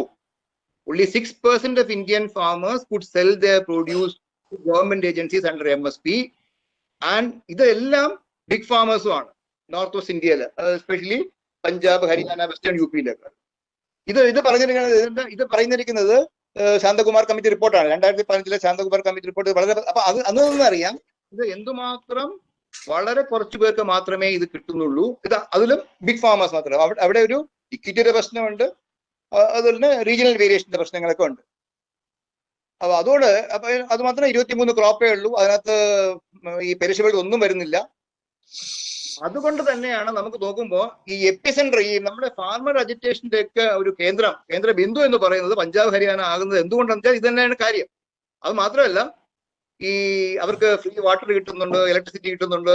അത് മാത്രമല്ല ഗവൺമെന്റിന് റവന്യൂ കിട്ടുന്നുണ്ട്. ഇതൊക്കെ വെച്ചിട്ടാണ് അവിടെ ഒരു സമരം വരുന്നത്. അപ്പൊ MSP എന്ന് പറയുന്നത് ഒരു ബാക്കിയുള്ള ബഹുഭൂരിപക്ഷം കർഷകരും കിട്ടുന്ന ഒരു ബെനിഫിറ്റ് അല്ല എന്നുള്ളതാണ് ഇത് നമുക്ക് മനസ്സിലാക്കേണ്ടത്. അതുകൊണ്ട് തന്നെ MSP നിർത്തണം എന്നല്ല, MSP എങ്ങനെ നമുക്ക് ഇത് പ്രയോജനപരമായി കൊണ്ടുവരാൻ എന്നുള്ളത് ആലോചിക്കേണ്ടിയിരിക്കും. Next please. പ്രൊക്യൂർമെന്റ്. ഇതിനകത്ത് കാണുന്നത് 27% താഴെ മാത്രമേ ഈ ഗോതമ്പ് രാജ്യത്ത് ഉൽപ്പാദിപ്പിക്കുന്ന ഗോതമ്പിന്റെ 27% താഴെ മാത്രമേ പ്രൊക്യൂർ ചെയ്യുന്നുള്ളൂ. അതുപോലെ നെല്ലിന്റെ ആണെങ്കിലോ 32% താഴെ ഉള്ളൂ ഗവൺമെന്റ് ഏജൻസീസ് പ്രൊക്യൂർ ചെയ്യുന്നത്. ഇതൊരു 15 വർഷത്തെ ഒരു ഡേറ്റ അനാലിസിസ് വെച്ചിട്ടാണ് നമ്മളിത് പറയുന്നത്. 2003 തൊട്ട് 2018 വരെയുള്ള അനാലിസിസ് വെച്ചിട്ട് നമ്മൾ കാണുന്ന ഒരു ഇതാണ് നമ്മുടെ ഇപ്പോഴത്തെ എക്സിസ്റ്റിംഗ് സിനാറിയോ. ഈ ബാക്കി എന്ത് ചെയ്യുന്നു? ബാക്കിയെല്ലാം ഈ മണി ലെൻഡേഴ്സും ട്രേഡേഴ്സും വളരെ തുച്ഛമായ വിലയ്ക്ക് വാങ്ങിക്കുകയാണ് ചെയ്യുന്നത്. അപ്പൊ കൃഷിക്കാർക്ക് ബെനിഫിറ്റ് അല്ല കിട്ടുന്നത് ഇവിടെ. അത് പ്രത്യേകം പറയുന്ന ഒരു റിപ്പോർട്ടുണ്ട്, 62nd report of the standing committee on agriculture 2018-19 ഇതിനെപ്പറ്റി ഒരു മെൻഷൻ ഉണ്ട്. പിന്നെ നമ്മുടെ സാധാരണയുള്ള പ്രൊക്യൂർമെന്റ് ഏജൻസീസ് FCIയും NAFED മാത്രമേ ഉള്ളൂ. അതായത് 2 മെയിൻ പ്രൊക്യൂർമെന്റ് ഏജൻസീസ്. അപ്പൊ അതിന്റെ ഒരുപാട് FCIയുടെ പ്രശ്നങ്ങൾ അറിയാം, NAFED അതിനൊന്നും ഇവിടെ വരുന്നില്ല. ഓരോ കാര്യങ്ങൾ സംസാരിക്കാനുണ്ട്, അപ്പൊ സമയമില്ലാത്തതുകൊണ്ട് അത് കൂടുതൽ പോകുന്നില്ല. Next please. ഇനി ഈ കരാർ കൃഷിയെ പറ്റി അതിന് മുമ്പ് കരാർ പ്ലീസ് പ്രീവിയസ് വൺ. ഈ കരാർ കൃഷിയെ പറ്റിയുള്ള ഒരുപാട് ഇഷ്യൂസ് ഉണ്ട്. ഒരു ഡോക്ടർ സുഖ്പാൽ സിംഗിന് IEMന്റെ ഒരു കുറെ സ്റ്റഡിയിൽ വരും. അപ്പൊ അതിനകത്ത് ചില കാര്യങ്ങൾ മാത്രം. കോൺട്രാക്ട്സ് എന്ന് പറയുന്നത് സാധാരണ ഹൈലി ബയസ്ഡ് അഗൈൻസ്റ്റ് ഫാമേഴ്സ് എന്നാണ് ഇപ്പോഴും കാണുന്നത്. പിന്നെ അതോടെ തന്നെ ten to practice agri business normalisation in contract price over time. ഇതാണ് ഞാൻ നേരത്തെ പറഞ്ഞ ഒരു ആശങ്ക ഇത് തന്നെയാണ്. അല്ലെങ്കിൽ ഈ തുടങ്ങുമ്പോൾ ഒക്കെ നേരെ തുടങ്ങിയിട്ട് പതുക്കെ ഒരു ബിസിനസ് നോർമലൈസേഷൻ വന്നിട്ട് കൃഷിക്കാർക്ക് എപ്പോഴും ഒരു ദോഷം വരും. Chances of quality standards manipulation by firms, not farmers അല്ല, ഫേംസ്, കമ്പനീസിന് ഇങ്ങനെ ഒരു മാനിപ്പുലേഷൻ ഉള്ള ചാൻസ് ഉണ്ട്. അത് കൃഷിക്കാരുടെ മേലെ വെക്കാനുള്ള ഒരു സാധ്യതയുണ്ട്. Tying of contract, higher cost farmers, possibility of ecological degradation. ഇത് അവിടുത്തെ ഈ വെള്ളത്തിന്റെ ഒക്കെ ഉപയോഗം വെച്ചിട്ടാണ് പറയുന്നത്. അപ്പൊ ഇങ്ങനെ ചില ഇഷ്യൂസ് ഉണ്ട് ഈ കരാർ കൃഷിയിൽ. അത് നമുക്ക് ശരിക്കും നോക്കേണ്ടിയിരിക്കുന്നു. അത് കൂടുതൽ നമുക്ക് ചെയ്യേണ്ടിയിരിക്കും. Next please. നെക്സ്റ്റ്. അടുത്തത് ഇനി കുറെ contentious issues in the bills ആണ്. അത് ഞാൻ കൂടുതൽ പോകുന്നില്ല, അത് ലീഗൽ ആയിട്ടുള്ളതൊക്കെയാണ്. അതെനിക്ക് ട്രേഡ് എന്ന് വെച്ചത് ഡെഫിനിഷൻ ഓഫ് ട്രേഡ് ഏരിയ, അതിനകത്ത് കുറെ ക്ലാരിറ്റി വേണം. പിന്നെ അതുപോലെ ഞാൻ നേരത്തെ പറഞ്ഞ ഒരു ഇലക്ട്രോണിക് ട്രേഡിങ്ങിന്റെ കാര്യത്തിൽ അതിനകത്ത് കുറച്ച് പ്രശ്നങ്ങളുണ്ട്. ഫെസിലിറ്റേഷൻ ഫോർ ഫാമേഴ്സ് അത് ലാക്കിംഗ് ആണ്. പിന്നെ അഗ്രിമെന്റിന്റെ കാര്യത്തിലാണെങ്കിൽ 2 E-യും F-ഉം അതിനകത്ത് ഫാർമേഴ്സ് ഡെഫിനിഷനിൽ ഒന്നില് FPOs പറയുന്നു, പിന്നെ ഒരു FPOs അവര് വേറെ പറയുന്നുണ്ട്. അങ്ങനെ കുറച്ച് ക്ലാരിഫിക്കേഷൻ, അതെനിക്ക് തോന്നുന്നു ലീഗൽ ഇഷ്യൂ, നമുക്ക് കൂടുതൽ സമയത്ത് സംസാരിക്കേണ്ട. there are certain issues to be addressed. Okay, next please. ഒരു കാര്യമുള്ളത്, ഈ നമ്മുടെ ECAയിൽ പറയുന്ന ഒരു കാര്യമുണ്ട്, അമെന്റ്മെന്റിൽ. അതിനകത്ത് പറയുന്ന ഒരു കാര്യത്തിലുള്ള അത് ഒരു കാര്യം ഞാൻ അത് ഡിസ്കഷനിൽ വരാം. ഇനി നമുക്ക് മൂന്നാമത്തെ കാര്യം, ഇതെങ്ങനെയാണ് previous implications four Kerala farmers എന്ന കേരള സിനേറിയോ. അപ്പൊ എല്ലാവർക്കും അറിയാവുന്നതാണ്, കൂടുതലും പറയേണ്ട.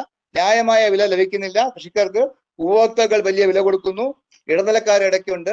ഇനി ഉള്ളത് ഒറ്റ ഒരു കാര്യമുണ്ട്, farmers are the only category who pay high price for the inputs they purchase and get low price for the produce. ഇതാണ് ഒരു വലിയൊരു ക്രക്സ്.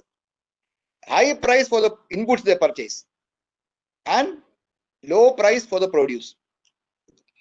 ഇതെങ്ങനെയാ ഇത് ഇപ്പൊ കേരള ഫാമേഴ്സ്, എല്ലാ ഫാമേഴ്സും ഒരു ഉയരുന്ന പ്രശ്നമാണ്. ഇത് നമുക്ക് അങ്ങനെ അഡ്രസ് ചെയ്യാൻ പറ്റും. പിന്നെ ഉള്ളത്,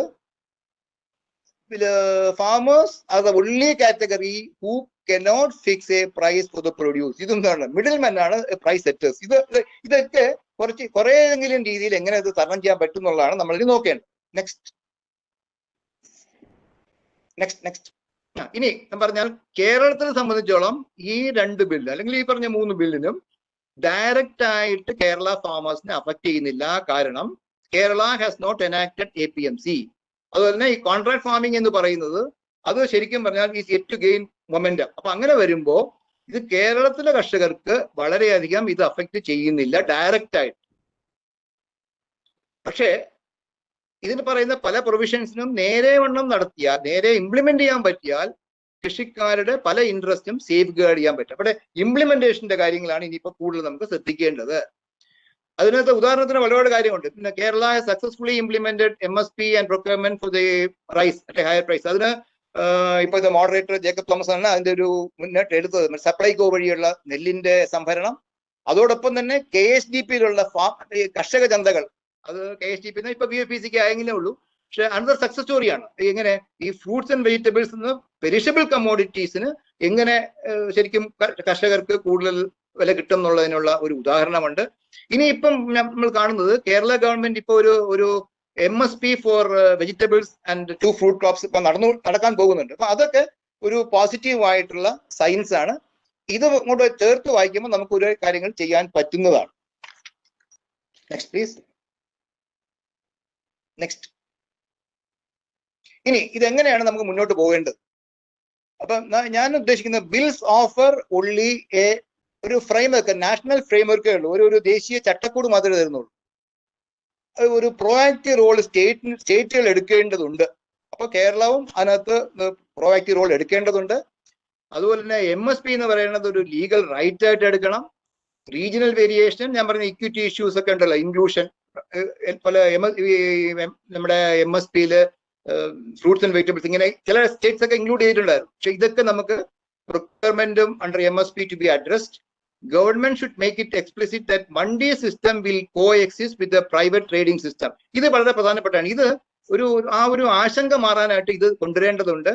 പിന്നെ absence of any regulation in non APMC trade market is not a good sign. ഇതാണ് നമുക്കൊരു ഒബ്സർവേഷൻ നമുക്ക് കാണാൻ.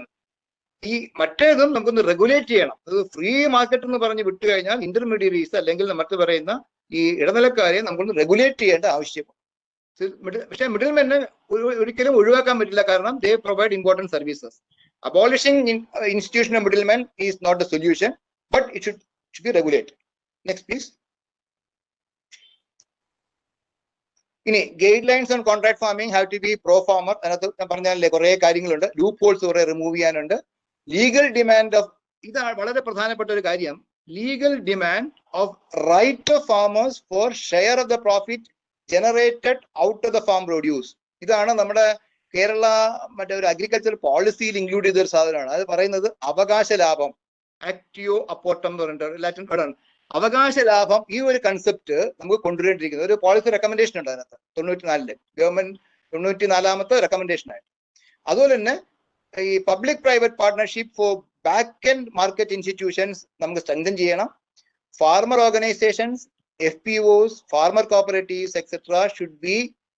should come forward to utilize the facilitative provisions in the bills and help the farmers. ഇതാണ് നമുക്ക് ഈ അഗ്ലെക്സ് പോലുള്ള സംഘടനകൾ ചെയ്യാൻ പറ്റുന്നത്. ഇങ്ങനെയുള്ള കുറെ ഫെസിലിറ്റേറ്റീവ് പ്രൊവിഷൻസ് ഉണ്ട്. അത് എന്തുമാത്രം കർഷകർക്ക് ഗുണപരമായിട്ട് കൊണ്ടുവരാൻ പറ്റും എന്നുള്ളതുണ്ട്.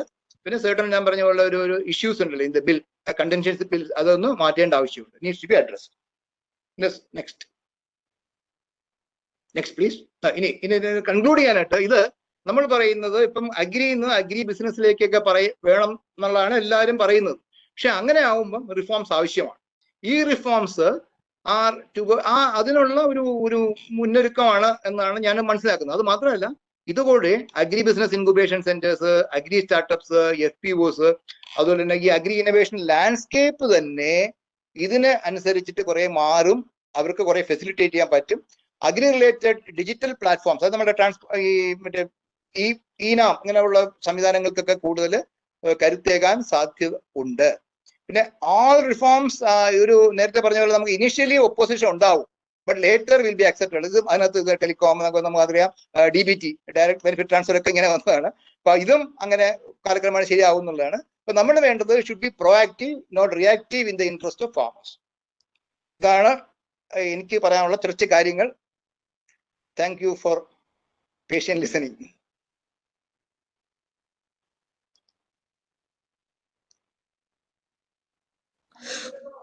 Thank you very much, Sri Vinod Kumar, Advocate Unnikrishnan, Professor Prasad. ഇനി നമ്മുടെ ഒരു ചെറിയ ക്വസ്റ്റ്യൻ ആൻസർ സെഷൻ ആണ്. പങ്കെടുത്തവർക്ക് ഈ സംസാരിച്ച ആരോടും ഈ സംസാരിച്ച വിഷയത്തെ പറ്റി റിലവൻ്റ് ആയിട്ടുള്ള ചോദ്യങ്ങൾ ചോദിക്കാം. ഫാമേഴ്സ് കോൺട്രാക്ടർ ആയിട്ടുള്ള അല്ല അതെ കോൺട്രാക്ടർ ആയിട്ടുള്ള എഗ്രിമെന്റിന് based upon the experience there is a provision to modify that. അതാണ് ഗവൺമെന്റ് പറയുന്നത് എനിക്ക് ഞാൻ വായിച്ച് മനസ്സിലാക്കിയത്. Can Advocate Unnikrishnan answer that? Provision for modifying the agreement.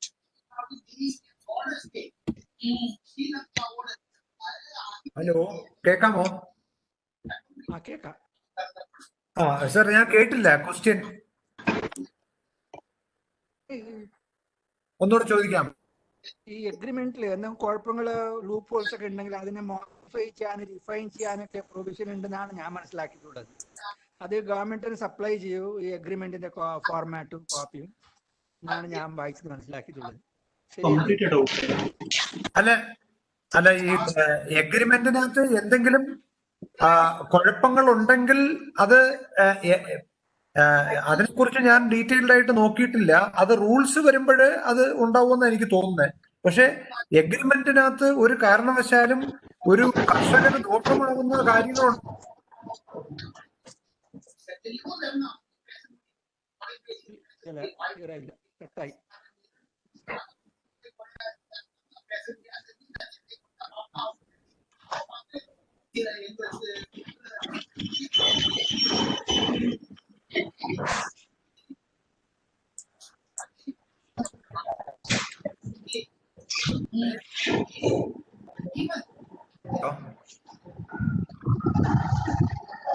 Hello hello, ഞാൻ പറഞ്ഞത് ക്ലിയർ ആയോ? ഇല്ല, ക്ലിയർ ആയില്ല, കട്ടായി.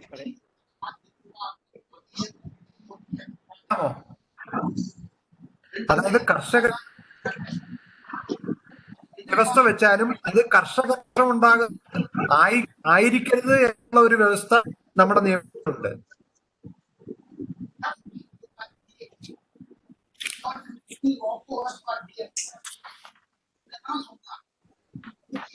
പുതിയ ബില്ല് വായിച്ചാൽ കർഷകർക്ക് പ്രോ ആണെന്നാണ് എന്റെ തോന്നൽ. തീർച്ചയായിട്ടും അതെ. ആന്റി ഫാർമർ അല്ല എന്നാണ് ഈ ബില്ലുകൾ മൂന്ന് വായിക്കുമ്പോഴുള്ളത്. തീർച്ചയായിട്ടും ഡോക്ടർ സുധാകര, ഈ ബില്ലുകള് കൃഷിക്കാരുടെ താല്പര്യത്തിന് വേണ്ടി തന്നെയാണ്. നമ്മുടെ ഇന്ത്യയില് ഇഷ്ടംപോലെ പീനട്ട് ഫാമേഴ്സ് ഉണ്ട്. പക്ഷെ പീനട്ട് ബട്ടർ ലോകത്ത് എല്ലായിടത്തും ഏറ്റവും നല്ല പീനട്ട് ബട്ടർ ഉൽപ്പാദിപ്പിച്ച് വിതരണം നടത്താൻ നമുക്ക് പറ്റുന്നില്ല. ഹലോ, കേക്കാം. അതുപോലെ പണ്ട് നമ്മള് കേരളത്തില് ഈ മലബാർ മേഖലയിലൊക്കെ കശുവണ്ടി സംഭരണം എന്ന് പറഞ്ഞൊരു പരിപാടി ഉണ്ടായിരുന്നു. അന്ന് ആ കശുവണ്ടി സംഭരണം, നമ്മളിപ്പോ MSP പറ്റിയും സംഭരണത്തെ പറ്റിയൊക്കെ പറയുമ്പോൾ ആ കശുവണ്ടി സംഭരണത്തിന്റെ അന്ന് കാസർഗോഡ്, കണ്ണൂർ ജില്ലകളിൽ ഉള്ള ഒരു കൃഷിക്കാരുടെ അവസ്ഥ, കശുവണ്ടി കൃഷിക്കാരുടെ അവസ്ഥ നമ്മളൊന്ന് ചിന്തിച്ചാൽ മതി. അന്ന് കൃഷിക്കാർക്ക് എങ്ങനെയെങ്കിലും ഈ സംഭരണം ഒന്നും ഇല്ലാതിരുന്നു കഴിഞ്ഞാൽ നമുക്ക് ഫ്രീ ആയിട്ട് കർണാടകത്തിലേക്കോ നമുക്ക് എവിടെ വിൽക്കാൻ പറ്റുമെങ്കിൽ വിൽക്കാൻ കൊണ്ടുപോകാൻ പറ്റണം എന്നുള്ളതായിരുന്നു കൃഷിക്കാരുടെ താല്പര്യം. അപ്പൊ അത് അധികം വർഷങ്ങൾക്ക് മുമ്പല്ല. അതുപോലെ കാപ്പിയുടെ ഒരു കാലം ഉണ്ടായിരുന്നു. നമുക്കത് കാപ്പി നമ്മൾ കൃഷിക്കാരന് ഒരു വണ്ടിയെ കൊണ്ടുപോയി കഴിഞ്ഞാൽ അവനെ വണ്ടിയും കൃഷിക്കാരനെ സഹിതം അറസ്റ്റ് ചെയ്ത് കൊണ്ടുപോകുന്ന ഒരു സമയം ഉണ്ടായിരുന്നു. അപ്പോൾ അതിൽ നിന്നൊക്കെ മാറി ഇപ്പോഴും നോർത്ത് ഇന്ത്യയിലൊക്കെ, പഞ്ചാബിലൊക്കെ മണ്ടിയെ കൊണ്ടുപോയി കൊടുക്കണം, പുറത്തു കൊടുത്ത പ്രശ്നമാണ്. അതുപോലെ ഈ പഴയ കാലത്തെ പോലെ സിറ്റിയിലുള്ള ഫാക്ടറി വർക്കേഴ്സിന്റെ ഫുഡിന്റെ കോസ്റ്റ് കൂടാൻ പാടില്ല, കൃഷിക്കാരൻ അതുകൊണ്ട് സഫർ ചെയ്യണം.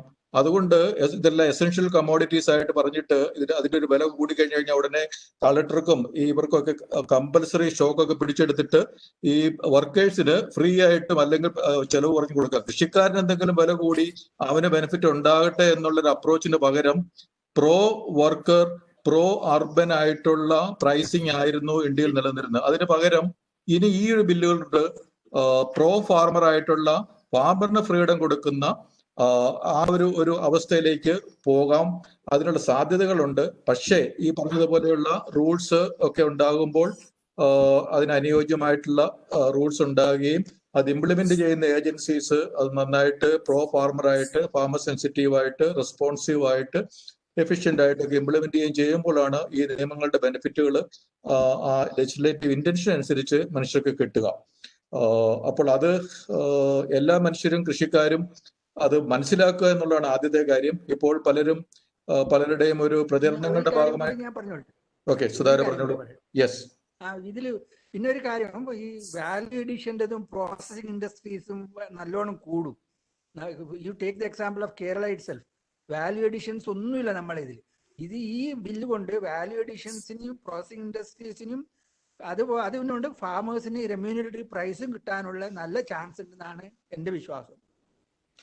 അത് തന്നെ ഞാൻ പറഞ്ഞത്. നമ്മുടെ പീനട്ട്, അതായത് നിലക്കടല കൃഷി ചെയ്യുന്ന കൃഷിക്കാരുണ്ട്, പക്ഷെ പീനട്ട് ബട്ടറിലേക്ക് നമ്മൾ പോകുന്നില്ല.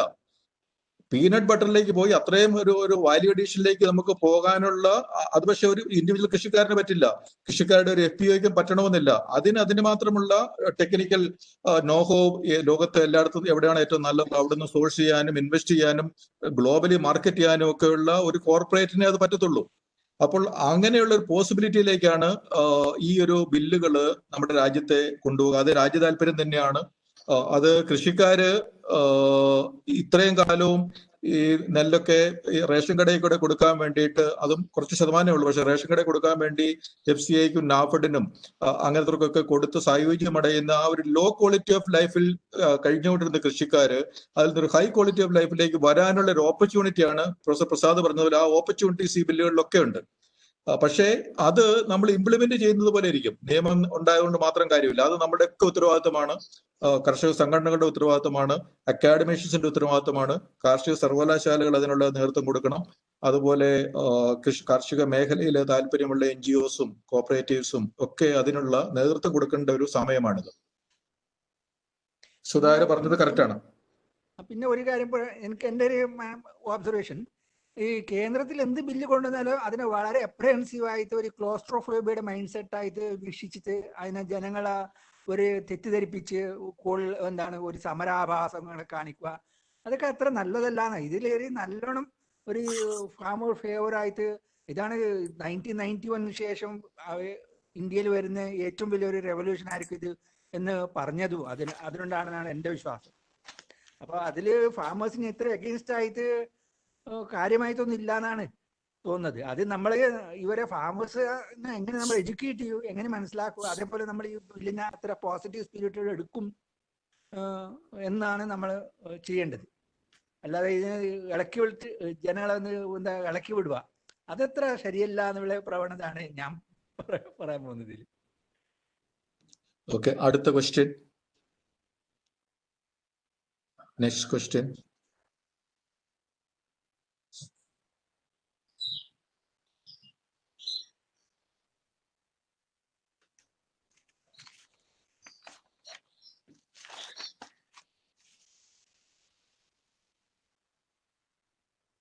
ക്വസ്റ്റ്യൻസ് ഒന്നും ഇല്ലെങ്കിൽ സ്പീക്കേഴ്സിന് അഡീഷണൽ ആയിട്ട് എന്തെങ്കിലും ഒരു പോയിന്റ് എന്തെങ്കിലും പറയാനുണ്ടോ? ബാക്കിയുള്ളവരുടെ ഓവറോൾ നമ്മൾ ഇത് കഴിഞ്ഞപ്പോൾ എനി അഡീഷണൽ പോയിന്റ് ആൻഡ് ഈ അതിനുശേഷം നമുക്ക് കൺക്ലൂഡ് ചെയ്യാം. ഞാൻ ഇതിനകത്ത് ബാക്കി രണ്ട് സ്പീക്കറും മോഡറേറ്ററോടും പറഞ്ഞതിനോട് ആദ്യം തന്നെ ഒരു വിയോജിപ്പോടെയാണ് ഞാൻ എന്റെ പ്രസന്റേഷൻ ഉള്ളത്. ഞാൻ റൈസ് ചെയ്ത ചോദ്യങ്ങൾക്ക് എന്റെ ക്വസ്റ്റ്യൻസ് ഞാൻ മുഴുവൻ ഇനി റൂൾസ് വരാനുണ്ടെന്ന കാര്യം വാസ്തവമുണ്ട്. പക്ഷെ ആ കൺസേൺസ് എല്ലാം നിലനിൽക്കുകയാണ്. ആ കൺസേൺസ് എല്ലാം ഞാൻ വീണ്ടും ആവർത്തിക്കേണ്ട ആവശ്യമില്ലല്ലോ, അങ്ങനത്തെ ആ ഒരു റീട്രേറ്റ് ചെയ്തുകൊണ്ട് നിൽക്കുകയാണ്. ഈ ഓപ്പർച്യൂണിറ്റീസ് പലപ്പോഴും ഈ കഴിഞ്ഞ 10 വർഷമായിട്ട് FPO സെക്ടറിൽ വർക്ക് ചെയ്യുന്ന ആളെന്ന രീതിയിൽ ഓപ്പർച്യൂണിറ്റീസ് പലതും പേപ്പറിലാണ് നിൽക്കുന്നത്. ആക്ച്വലി റിയലൈസ് ചെയ്ത് വരുന്നത് ഹാർഡ്ലി 1% ആണെന്നുള്ള ഫാക്ട് ഉണ്ട്. സോ ലെറ്റ് മീ ഡിസഗ്രി, എത്ര ഞാൻ പറഞ്ഞുള്ളൂ. വേറെ ആക്ച്വലി നമ്മൾ ഡിസഗ്രി ചെയ്ത് അങ്ങനെ ഒരു ഡിബേറ്റിൽ കൂടി പോയാൽ മാത്രമേ കൃഷിക്കാർക്ക് ഈ നല്ല രീതിയിൽ ഈ ബില്ലുകൾ ഇംപ്ലിമെന്റേഷൻ സ്റ്റേജിലേക്ക് എത്താൻ പറ്റുള്ളൂ. ഇപ്പോൾ തന്നെ ഈ സബ് ഡിവിഷണൽ മജിസ്ട്രേറ്റിന്റെ അടുത്ത് ഡിസ്പ്യൂട്ട് റെസൊല്യൂഷന് പോകണം. സബ് ഡിവിഷണൽ മജിസ്ട്രേറ്റിന്റെ അടുത്ത് ഒരു സാധാരണ കൃഷിക്കാരൻ എത്തുക, അതായത് RDOയുടെ അടുത്ത് എത്തുക, കോടതി പോലെയൊക്കെ അവിടെ ഇരിക്കുന്നു, അപ്പോയിന്റ്മെന്റ് കിട്ടുക, അതിൽ കാര്യം പറയുക, ചിലപ്പോൾ അതൊക്കെ അത്ര എളുപ്പമുള്ള കാര്യങ്ങളല്ല ഒരു സാധാരണ കൃഷിക്കാരന്. അവിടെയൊക്കെയാണ് കർഷക സംഘടനകളുടെ, അതായത് ഫാമർ പ്രൊഡ്യൂസർ കമ്പനീസോ ഫാമർ കോപ്പറേറ്റീവ്സും ഒക്കെ അവർക്കൊരു വലിയ റോളുണ്ട്. ഈ ബില്ലുകളെ കർഷകർക്ക് ഫ്രണ്ട്ലി ആയിട്ട്, അവർക്ക് ബെനിഫിഷ്യൽ ആയിട്ട് ഇതിനെ മാറ്റിയെടുക്കാൻ വേണ്ടി നമുക്കൊക്കെ ആ ഒരു റോളുണ്ട്. Advocate Unnikrishnan or Prasad, anything more to add? സാറേ സാറിന്റെ മൈക്ക് ഒന്ന് അൺമ്യൂട്ട് ചെയ്യണം. പ്രസാദ് സാറേ മൈക്ക് അൺമ്യൂട്ട് ചെയ്യണം. അതായത് നമ്മൾ പറഞ്ഞുകൊണ്ടിരിക്കുന്ന കാര്യങ്ങളല്ലേ ഇപ്പൊ ഈ വാല്യൂ അഡീഷൻ, ഈ നമ്മളെ 4-5 വർഷം കൊണ്ട് ഈ വൈകയിലൊക്കെ കാണുന്നില്ലേ പല കാര്യങ്ങളും, പ്രോസസിങ്, വാല്യൂ അഡീഷൻ. അപ്പൊ അതിനകത്തൊക്കെ ഫീൽഡിൽ കുറെ അധികം നടക്കുന്നില്ലേ വിനോദ്? സാറേ ഇപ്പൊ ഞാനൊന്ന് പറഞ്ഞല്ലോ, നമ്മുടെ ഇപ്പൊ ഈ കോക്കനട്ടിന്റെ ഒരു ഒറ്റ സെക്ടർ ഒരു ചെറിയൊരു ആ MSPക്ക് ഒരു ചെറിയ ഫ്ലക്ച്വേഷൻ വന്നു കഴിഞ്ഞാൽ സാർ പറയുന്നൊരു തെറ്റ് ഒരു ഞാൻ പോയിന്റ് ഔട്ട് ചെയ്യണേ, കേരളത്തിൽ 5 കൊല്ലമായിട്ട് MSP ഇല്ല, പക്ഷെ MSP പ്രൈസ് ഉണ്ട് എന്നുള്ളത് തന്നെ ഗ്യാരണ്ടിയാണ്. അപ്പൊ അതുകൊണ്ട് MSPയിൽ എന്തെങ്കിലും പ്രശ്നം വന്നു കഴിഞ്ഞാൽ കേരളത്തിന്റെ കോക്കനട്ട് ബേസ്ഡ് എക്കോണമി ക്രാഷ് ചെയ്യും. അല്ല അപ്പം MSP നിർത്തുന്നില്ലല്ലോ, അതല്ലേ MSP. അതൊരു ഫിയർ ആണ്, ആ ഫിയർ മാറ്റാം. അതാ പറഞ്ഞത്, ഉണ്ട്, ഫിയർ ഉണ്ട്. ആ ഫിയർ മാറ്റാൻ എളുപ്പം ഞാൻ പറഞ്ഞു. ട്വിറ്ററില് PM 3 വട്ടം ട്വിറ്ററിൽ പറയുന്ന പോലെ ഇതിനകത്ത് ക്ലോസ് വന്നാൽ പോയി, പറഞ്ഞ ആക്കിനകത്ത് ക്ലോസ് വന്നാൽ പോയി. APMC മുഴുവൻ പറ്റില്ല എന്ന് പറഞ്ഞപ്പോ ശരി ഞങ്ങൾ MSP will not be touching എന്ന് പറഞ്ഞ ഇഷ്യൂ കഴിഞ്ഞു. ഈ പറഞ്ഞ അജിറ്റേഷൻ പ്രോബ്ലംസ് ഒന്നും ഇല്ല അതിനകത്ത്. അത് വരും അത് വരണം നമ്മൾ പറഞ്ഞോണ്ടിരിക്കും. അത് വരുമല്ലോ, അത് വരണമല്ലോ. ഞാൻ പറഞ്ഞത് അതുകൊണ്ടല്ലേ ഈ രണ്ടുമായിട്ട് ഒരുമിച്ച് കൊണ്ടുപോകണമെന്ന് പറയും. MSPയും അതുതന്നെ ഔട്ട്സൈഡ് ട്രേഡും ആണല്ലോ. MSPക്ക് മാത്രം അല്ല, ഈ നമ്മുടെ APMCയും കണ്ടിന്യൂ ചെയ്യണം. പക്ഷെ അതിനകത്ത് പ്രശ്നങ്ങൾ ഒരുപാടുണ്ട്. APMC എന്തുമാത്രം പ്രശ്നമാണെന്ന് അറിയാമോ? അതും അറിയാമോ? അത് ഞാൻ ഇതിനകത്തുള്ള ഒന്നിൽ അങ്ങനത്തെ കാര്യം ഡിബേറ്റ് ഞാൻ പറഞ്ഞു. ഇപ്പൊ MSP തന്നെ നമുക്ക് മോഡിഫൈ ചെയ്യാം. ഇപ്പൊ നമ്മള് പോളിനേഷൻ ഐലൻഡ്സ് മുഴുവൻ എടുത്തു കഴിഞ്ഞാൽ, ബാക്കിയുള്ള കോക്കൻ പ്രൊഡ്യൂസിങ് ഐലൻഡ് മുഴുവൻ എടുത്തു കഴിഞ്ഞാൽ അവിടുത്തെ MSP ഒരു ഗവൺമെന്റ് ആ പ്രൈസ് പറഞ്ഞ പിന്നെ പ്രൈവറ്റ് എന്റർപ്രണേഴ്സിന് ആ പ്രൈസിന് താഴെ മേടിക്കാൻ പറ്റില്ല, പാടെടുക്കണമെന്നില്ല. ഈ കറപ്ഷൻ നമുക്ക് സിംഗിൾ സ്റ്റോക്കിൽ മാറ്റാൻ പറ്റും. പക്ഷെ റെഗുലേറ്റ് ചെയ്യുമ്പോൾ തായ്ലൻഡിന്റെ കോക്കൻ പ്രൈസിംഗ് മെക്കാനിസം ഉണ്ട്. ഒരുപാട് എക്സാമ്പിൾസ് ഉണ്ട്. അല്ല, അതുകൊണ്ടാണ് പറഞ്ഞത് നമുക്കൊരു പ്രോആക്റ്റീവ് റോൾ വേണ്ടതെന്നുള്ളതാണ്. തീർച്ചയായിട്ടും. പക്ഷേ അല്ല, അതിലൊരു ഈ MSPയുടെ ഒരു കാര്യം വെച്ച് കഴിഞ്ഞാൽ that is A question of survival ആണ്. മാത്രമല്ല, അല്ല നമ്മുടെ വിനോദ് പറഞ്ഞല്ലേ അനുഭവം പാഠം. സെക്ഷൻ 5 കൃത്യമായിട്ട് പറയുന്നുണ്ട്. അത് ഞാൻ വായിക്കാം. The price to be paid for the purchase of a farming produce may be determined and mentioned in the farming agreement itself. And in case such price is subject to variation, then such agreement shall explicitly provide for a guaranteed price to be paid for such produce. Adu venam, guaranteed price venam. B, a clear price reference for any additional amount over and above the guaranteed price, including bonus or premium, to ensure best value to the farmer. And such price reference may be linked to the prevailing prices in specified APMC yard or electronic trading and transaction platform or any other suitable benchmark prices. അപ്പോ അത് കൃത്യമായിട്ട് section 5 പറയുന്നുണ്ട്. Guarantee MSP അല്ല പറയുന്നത് അത്. And those prices can be fixed by the market intelligence of Government of India. Time to time change ചെയ്യാവുന്ന ഒരു സാധനമാണ് സാർ പറയുന്നത്. MSP അല്ല. അങ്ങനെ പിന്നെ കാറ്റഗറിയിൽ ഇതൊന്നും പറയണ്ട. MSP ഒറ്റ വാചകം പറഞ്ഞാൽ മതി, തീർന്നു. MSP അല്ല. പാർലമെന്റിലെ ഡിബേറ്റ് നടക്കുമ്പോൾ MSPനെ ടച്ച് ചെയ്യില്ല, MSP എടുത്ത് കളയില്ല, റിപ്പീറ്റഡ് ആയിട്ട് ഉറപ്പ് തന്നായിരുന്നു പാർലമെന്റ് ഡിബേറ്റിൽ. പിന്നെ പ്രോബ്ലം ഇല്ലോ. നമ്മൾ അവിടെ അംബിഗിറ്റി വന്നേക്കണം സാർ. അത് വരും. അത് ഇപ്പൊ എന്താ വെച്ചാല് ഈ പറഞ്ഞതിനകത്ത് തന്നെ ഇപ്പൊ ഈ എഗ്രിമെന്റിനകത്ത് തന്നെ ഒരു ആക്ട് ഓഫ് ഗോഡ് കിടപ്പുണ്ട്. അങ്ങനെയാണെങ്കിൽ കൊറോണയും ഈവൻ ഫയറും every natural disaster will be an act of God. Act of God വന്ന് പറഞ്ഞ സാധനങ്ങളൊക്കെ മാറ്റാൻ പറ്റും. അപ്പൊ അങ്ങനത്തെ ക്ലോസുകളായിട്ട് കിടപ്പുണ്ട്. MSPക്ക് ആക്ട് ഓഫ് ഗോഡ് ഒന്നുമില്ല. MSPയുടെ ആ പ്രൈസ് ഇവിടെ ഉണ്ട്, നിലവിലാണ്. കൊപ്രയ്ക്ക് 99 രൂപ 90 പൈസ എന്നുള്ള പ്രൈസ് നിലവിലുണ്ട്. അഭിപ്രായത്തില് സെക്ഷൻ 5 MSPയേക്കാൾ കൂടുതൽ എഫക്റ്റീവ് ആണെന്നാണ് എനിക്ക് തോന്നുന്നത്. MSPയേക്കാൾ ഏറ്റവും കൂടുതൽ എഫക്റ്റീവ് ആണ്. ബിക്കോസ് കർഷകനാണ് തീരുമാനിക്കുന്നത് എന്റെ മിനിമം പ്രൈസ് എത്രയാണെന്ന്. മിനിമം അതിനകത്ത് യാതൊരു കഥയില്ല. MSP ഇല്ലെങ്കിൽ കഴിഞ്ഞ കൊല്ലം നെല്ലിന് 15 രൂപയ്ക്ക് വിറ്റ ആൾക്കാരാണ് ഞങ്ങളൊക്കെ. അപ്പൊ അതുകൊണ്ട് കർഷകൻ തീരുമാനിക്കാനും പറ്റില്ല. ഇപ്പൊ ഒരു മഴയുണ്ട്, കൊയ്ത്ത് നടക്കുകയാണ്, മഴക്കാർ വന്നേക്കാണ്. ഇന്ന് കൊയ്തിട്ട് എനിക്ക് ഉണക്കാൻ സൗകര്യം, ഞാൻ നാളെ വിൽക്കും. 15 അത് കഴിഞ്ഞിട്ട് സ്റ്റേറ്റ് ഗവൺമെന്റിലല്ലേ 26 സംതിങ് ഇല്ലേ? അല്ല സാറേ, ഇത് MSP എന്തെങ്കിലും കാരണവശാലും ഇപ്പൊ പാലക്കാട് പ്രൊക്യൂർമെന്റ് വൈകി കഴിഞ്ഞാൽ MSPക്ക് പ്രൊക്യൂറിംഗ് സാറിന് അറിയാലോ, അത് ഉണക്കി കൊടുക്കണം. ഇപ്പൊ മഴ ചാറുകയാണെങ്കിൽ MSP പ്രൊക്യൂർമെന്റ് സ്റ്റാർട്ട് ചെയ്തില്ലെങ്കിൽ എനിക്ക് എക്സസ് പ്രൊഡക്ഷൻ ഉണ്ടെങ്കിൽ ഞാൻ 15 രൂപയ്ക്കാണ് കഴിഞ്ഞ ജനുവരിയിൽ എന്റെ നെല്ല് വിറ്റുപോയത്. എന്റെ മാത്രമല്ല, ഒരുപാട് കർഷകരുണ്ട്. അപ്പൊ അത് കർഷകന് ഈ പറയുന്ന റൈറ്റ് ഒന്നുമില്ല. You will be forced to cell.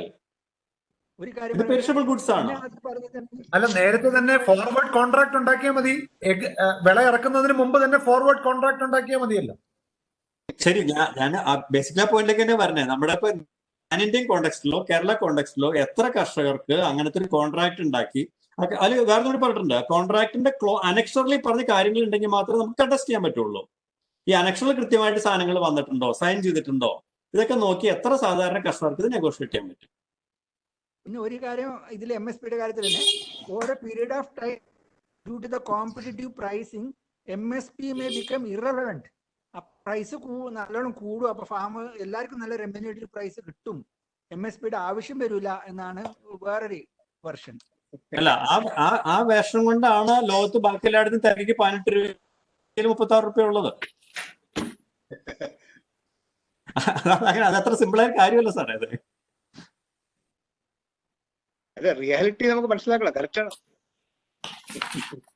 ഞാനിത് നെഗറ്റീവായിട്ട് പറഞ്ഞില്ല, കാരണം ഞാൻ FPOയുടെ സൈഡിൽ നിന്ന് എന്ത് സാധനം കിട്ടണമെങ്കിൽ ചെയ്യാൻ നോക്കി നടക്കുന്ന ആൾക്കാരാണ് ഞങ്ങള്. പക്ഷെ ഒരു വേറെ ഒന്നും ചെയ്യാൻ പറ്റില്ലല്ലോ അതിനകത്ത്.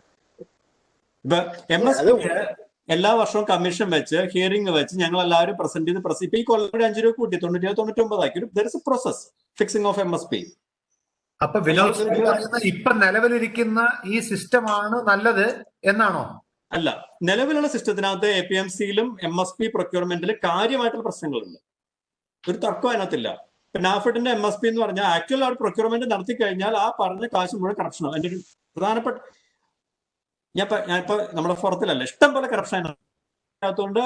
നമ്മുടെ നാഫെഡിന്റെ ഇതിനകത്ത് പ്രൊക്യൂർമെന്റിൽ ആ കറപ്ഷൻ നിർത്തിയേ പറ്റുള്ളൂ. അത് ഇംപ്രൂവ് ചെയ്യണം, ഒരു സംശയം അതിനകത്ത് വേണ്ട. അത് ഇപ്പോഴത്തെ സ്ട്രക്ചർ പെർഫെക്റ്റ് ആണെന്ന് യാതൊരു ധാരണയില്ല. മാറ്റിയേ പറ്റുള്ളൂ. ഒരുപാട് ഇൻഎഫിഷ്യൻസീസ് ഉണ്ട്. അവിടെ കൊണ്ടുവരുന്ന പൈസ മുഴുവൻ നമ്മുടെ പബ്ലിക്, നമ്മളെ ടാക്സ് മണിയാണ് എല്ലാവർക്കും അറിയാം നശിപ്പിച്ചു കളയുന്നത്. അപ്പൊ അതിനെ സപ്പോർട്ട് ചെയ്യലല്ല, അതിനേക്കാൾ ഇംപ്രൂവ് ചെയ്യുമ്പോൾ എന്താണ് ചെയ്യേണ്ടതെന്നുള്ളതാണ് ക്വസ്റ്റ്യൻ. അല്ല, അതിനകത്തല്ലേ അതല്ലോ ഡിബേറ്റ് വേണ്ടത്. അതാണ്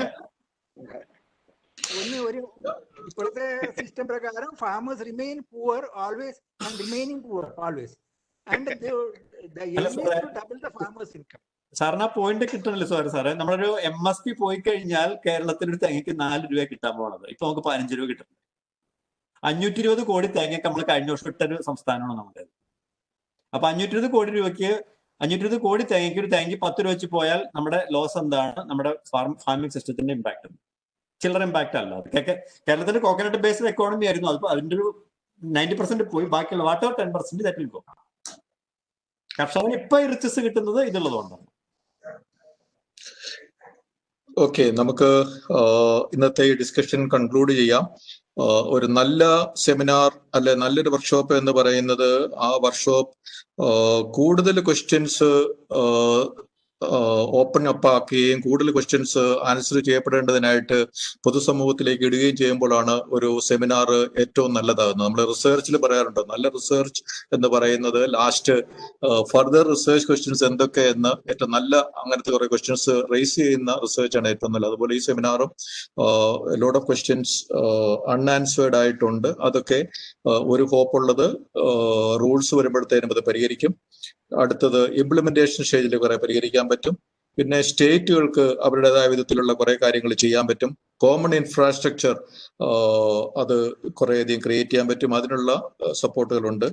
അപ്പോൾ ബൈ വേ ഓഫ് കൺക്ലൂഡിങ്, ഈ 3 നിയമങ്ങളും പല പാർലമെന്ററി കമ്മിറ്റികളുടെയും സബ്ജക്ട് കമ്മിറ്റികളുടെയും റിപ്പോർട്ടുകളുടെ അടിസ്ഥാനത്തിലും പല എക്സ്പേർട്ട് കമ്മിറ്റികളുടെ റിപ്പോർട്ടുകളുടെ അടിസ്ഥാനത്തിലും അതുപോലെ ഈ നിലവിലുള്ള കർഷകരെ സംബന്ധിച്ചുള്ള സംവിധാനങ്ങളിലുള്ള ഇനഫിഷ്യൻസീസും കറപ്ഷനും അതുകൊണ്ടുണ്ടാകുന്ന ഇനഫക്റ്റീവ്നെസ്സും മനസ്സിലാക്കി അതിനൊരു മാറ്റം കൊണ്ടുവരിക എന്നുള്ള ഉദ്ദേശത്തിലാണ് ഡോക്ടർ സുധാകര പറഞ്ഞതുപോലെ കർഷകരെ ഒരു സർവൈവൽ മോഡിൽ നിന്ന് ഫ്ലറിഷിംഗ് മോഡിലേക്ക് കർഷകരെ കൊണ്ടുവരിക. ഇത്രയും കാലം സർവൈവലായിരുന്നു, ഉൽപ്പാദിപ്പിക്കുക, അത് ഒരു മിനിമം പ്രൈസിന് കൊടുക്കുക, അതിനുശേഷം വീണ്ടും അടുത്ത കൃഷി ഇറക്കുക. അങ്ങനത്തെ സർവൈവൽ മോഡിൽ നിന്ന് ഫ്ലറിഷിംഗ് മോഡിലേക്ക് ഇന്ത്യയിലെ കൃഷിക്കാരെ കൊണ്ടുവരിക എന്നുള്ളൊരു ഇന്റൻഷനാണ്. അതുകൊണ്ടാണ് ഇതിന്റെ പേരൊക്കെ പ്രൊഡ്യൂസ് പ്രൊമോഷൻ, അതുപോലെ ഫാർമർ എംപവർമെന്റ്, അങ്ങനെയൊക്കെയുള്ള പേരുകളാണ് നമ്മുടെ നിയമത്തിന് ഉള്ളത്. അപ്പോൾ അങ്ങനെ നിയമം ഇപ്പൊ വന്നു. ഈ നിയമത്തെ പറ്റി വിനോദ് കുമാർ വളരെ വിശദമായിട്ട് കർഷകരുടെ സൈഡിൽ നിന്ന് ആ ഒരു എക്സ്പീരിയൻസ് വെച്ചിട്ട് ഇതിനെ അതിന്റെ എല്ലാവിധ വശങ്ങളും ഏകദേശം കൊണ്ടുവന്നു ഈ ഡിബേറ്റിലേക്ക്. പ്രധാനമായിട്ടും നെല്ലിന്റെയും നാളികേരത്തിന്റെയും എക്സാമ്പിൾസ് വളരെ ഡീപ്പായിട്ട് തന്നെ അദ്ദേഹം പറഞ്ഞു. അഡ്വക്കേറ്റ് ഉണ്ണികൃഷ്ണൻ 3 നിയമങ്ങളുടെയും സെക്ഷൻ വൈസ് അതിന്റെ റിലവന്റ് ആയിട്ടുള്ള കാര്യങ്ങൾ, കേരളത്തിന് റിലവന്റ് ആയിട്ടുള്ളത് അദ്ദേഹം അതിനെപ്പറ്റി പറഞ്ഞു. ഡോക്ടർ പ്രസാദ് ഈ 3 ബില്ലുകളുടെയും ഒരു സ്വോട്ട് അനാലിസിസ് നടത്തുകയും അതിന്റെ ഒരു ഇൻഫറൻസുകൾ അതിൽ നിന്ന് നടത്തിയ പിന്നെ ഒരു ഫൈനൽ ഒരു സിന്തസിസ് നടത്തി. അപ്പോൾ ഈ 3 ബില്ലുകളും ഇപ്പോൾ ഉണ്ട്. അതിന് ഒപ്പോസിഷൻ ഉണ്ട്. ഒപ്പോസിഷൻ കൃഷിക്കാരാണോ, കൺസ്യൂമേഴ്സ് ആണോ, അതോ അതിലെ എക്കണോമിക് ആസ്പെക്റ്റ് ആണോ, കൃഷിക്കാരുടെ ഒരു ലൈവ്ലിഹുഡ് ആസ്പെക്റ്റ് ആണോ, അതോ ഒരു പ്രൈസ് ഇഷ്യൂ ആണോ എന്ന് ചോദിച്ചു കഴിഞ്ഞാൽ പല പ്രൊട്ടസ്റ്റും നമ്മൾ മനസ്സിലാക്കുമ്പോൾ അതൊരു പൊളിറ്റിക്കൽ ആണോ എന്ന് നമുക്ക് ചിന്തിക്കേണ്ടതുണ്ട്. ഇപ്പൊ കഴിഞ്ഞ ദിവസം തൃശ്ശൂരുള്ള ഒരു മെമ്പർ ഓഫ് പാർലമെന്റ് സുപ്രീം കോടതിയിൽ കേസുമായിട്ട് പോയിട്ടുണ്ട്. അതുപോലെ ചില സ്റ്റേറ്റ് ഗവൺമെന്റ് 2 സ്റ്റേറ്റ് ഗവൺമെന്റുകളും സുപ്രീം കോടതിയിൽ കേസുമായിട്ട് പോകുമെന്ന് പറഞ്ഞിട്ടുണ്ട്. അപ്പോൾ ഇത് ഇനി നിയമവും ഒരു ജുഡീഷ്യൽ റിവ്യൂവിലേക്ക് ഇവിടെ വരുന്നുണ്ട് ഈ നിയമം എന്താണേലും. അപ്പോൾ ബാക്കിയുള്ള കൃഷിക്കാർക്കും കർഷക സംഘടനകൾക്കും ഒക്കെ കക്ഷി ചേരാനും പറ്റും. അപ്പോൾ വീണ്ടും ഒരു ലാർജർ നാഷണൽ ലെവലിൽ തന്നെ ഒരു പ്രോസസ് ഓഫ് അനാലിസിസും എന്തെങ്കിലും കുഴപ്പങ്ങളുണ്ടെങ്കിൽ മാറ്റാനും അത് റൂൾസിൽ അത് കൊണ്ടുവരാനും ഒക്കെയുള്ള പോസിബിലിറ്റീസ് ഉണ്ട്. അപ്പോൾ എനിവേ ഒരു മാറ്റം എന്ന് പറയുന്നത് ആദ്യം എതിർക്കപ്പെടുമെന്നുള്ളൊരു യൂണിവേഴ്സൽ പ്രിൻസിപ്പിൾ ഉണ്ട്. Every change is resisted. അപ്പോൾ ആ ഒരു സമയമായിരിക്കും നമ്മളിപ്പോൾ കാണുന്ന റെസിസ്റ്റൻസ്. അതിനുശേഷം എന്നാൽ പിന്നെ ഇതിൻ്റെ അകത്തുള്ള നല്ല വശങ്ങൾ ഉൾക്കൊണ്ടുകൊണ്ട് എങ്ങനെ ഇതിനെ നമുക്ക് പ്രയോജനപ്പെടുത്താമെന്ന് കോർപ്പറേറ്റുകളും കൃഷിക്കാരും കൺസ്യൂമേഴ്സും ഒക്കെ ചിന്തിക്കുന്ന ഒരു സമയം ഉണ്ടാവും. കോർപ്പറേറ്റുകൾ കൂടുതൽ കോമ്പറ്റീഷൻ വരുമ്പോൾ സാധാരണഗതിയിൽ നമ്മളിപ്പോൾ മൊബൈൽ ഫോണിന്റെ ചാർജ് നോക്കിക്കഴിഞ്ഞാലും ഒക്കെ മനസ്സിലാക്കും കോമ്പറ്റീഷൻ കൂടുമ്പോൾ എല്ലാവർക്കും അതൊരു ബെനിഫിറ്റ് ആയിട്ടാണ് വരിക. അപ്പോൾ അത് തന്നെ ഒരു കാര്യങ്ങള് സൊല്യൂഷൻസ് തന്നെ കൊണ്ടുവരും. പിന്നെ ഈ പറഞ്ഞ പാർലമെന്റും ജനങ്ങളും കൃഷിക്കാരൊക്കെ ഇവിടെ തന്നെ ഉണ്ട്. ഇത് അത്രമേൽ വലിയ പ്രശ്നങ്ങളാണെങ്കിൽ ഇതേ പാർലമെന്റ് തന്നെ ഈ നിയമങ്ങൾ വീണ്ടും അമെന്റ് ചെയ്യാമല്ലോ. നമ്മുടെ കോൺസ്റ്റിറ്റ്യൂഷൻ തന്നെ കുറേയധികം അമെന്റ് ചെയ്തിരിക്കുന്നത്. പിന്നെ ഈ നിയമങ്ങൾ അമെന്റ് ചെയ്യുന്നതിനാണ് വിഷമം. അപ്പോൾ അത് ഒരു കൃഷിക്കാരുടെ ഉന്നമനത്തിന് വേണ്ടി നല്ല ലെജിസ്ലേറ്റീവ് ഇന്റന്റിൽ കൊണ്ടുവന്ന നിയമങ്ങൾ അതിൽ എന്തെങ്കിലും ഒരു പ്രശ്നമോ ലൂപ്പ്ഹോളോ പ്രശ്നമോ ഉണ്ടെന്ന് കണ്ടു കഴിഞ്ഞാൽ ഒരു ഫീഡ്ബാക്ക് എപ്പോഴും ഉണ്ടല്ലോ. അങ്ങനെ കിട്ടിക്കഴിഞ്ഞു കഴിഞ്ഞാൽ വീണ്ടും നിയമങ്ങൾ അമെന്റ് ചെയ്യാൻ പറ്റും. അതിനുള്ള പോസിബിലിറ്റി നമ്മുടെ ജനാധിപത്യ രാജ്യത്തുണ്ട്. ഇത്രയും പറഞ്ഞുകൊണ്ട് ഈ ഇതിൽ പങ്കെടുത്ത സ്പീക്കേഴ്സായ വിനോദ് കുമാർ, അതുപോലെ അഡ്വക്കേറ്റ് ഉണ്ണികൃഷ്ണൻ, പ്രൊഫസർ പ്രസാദ്, അതുപോലെ കുറെ ഇൻപുട്ട് തന്ന ഡോക്ടർ സുധാകര, അതുപോലെ ബാക്കി പങ്കെടുത്ത എല്ലാവർക്കും നന്ദി പറയുന്നു. വീണ്ടും അടുത്ത ഒരു വെബിനാർ അഗ്രിലെക്സ് കാർഷിക മേഖലയിൽ അല്ലെങ്കിൽ സേഫ് ഫുഡിന്റെ മേഖലയിൽ നമ്മൾ ഷെഡ്യൂൾ ചെയ്യുമ്പോൾ എല്ലാവരെയും അറിയിക്കാം. അതുവരെ have A nice evening. Thank you.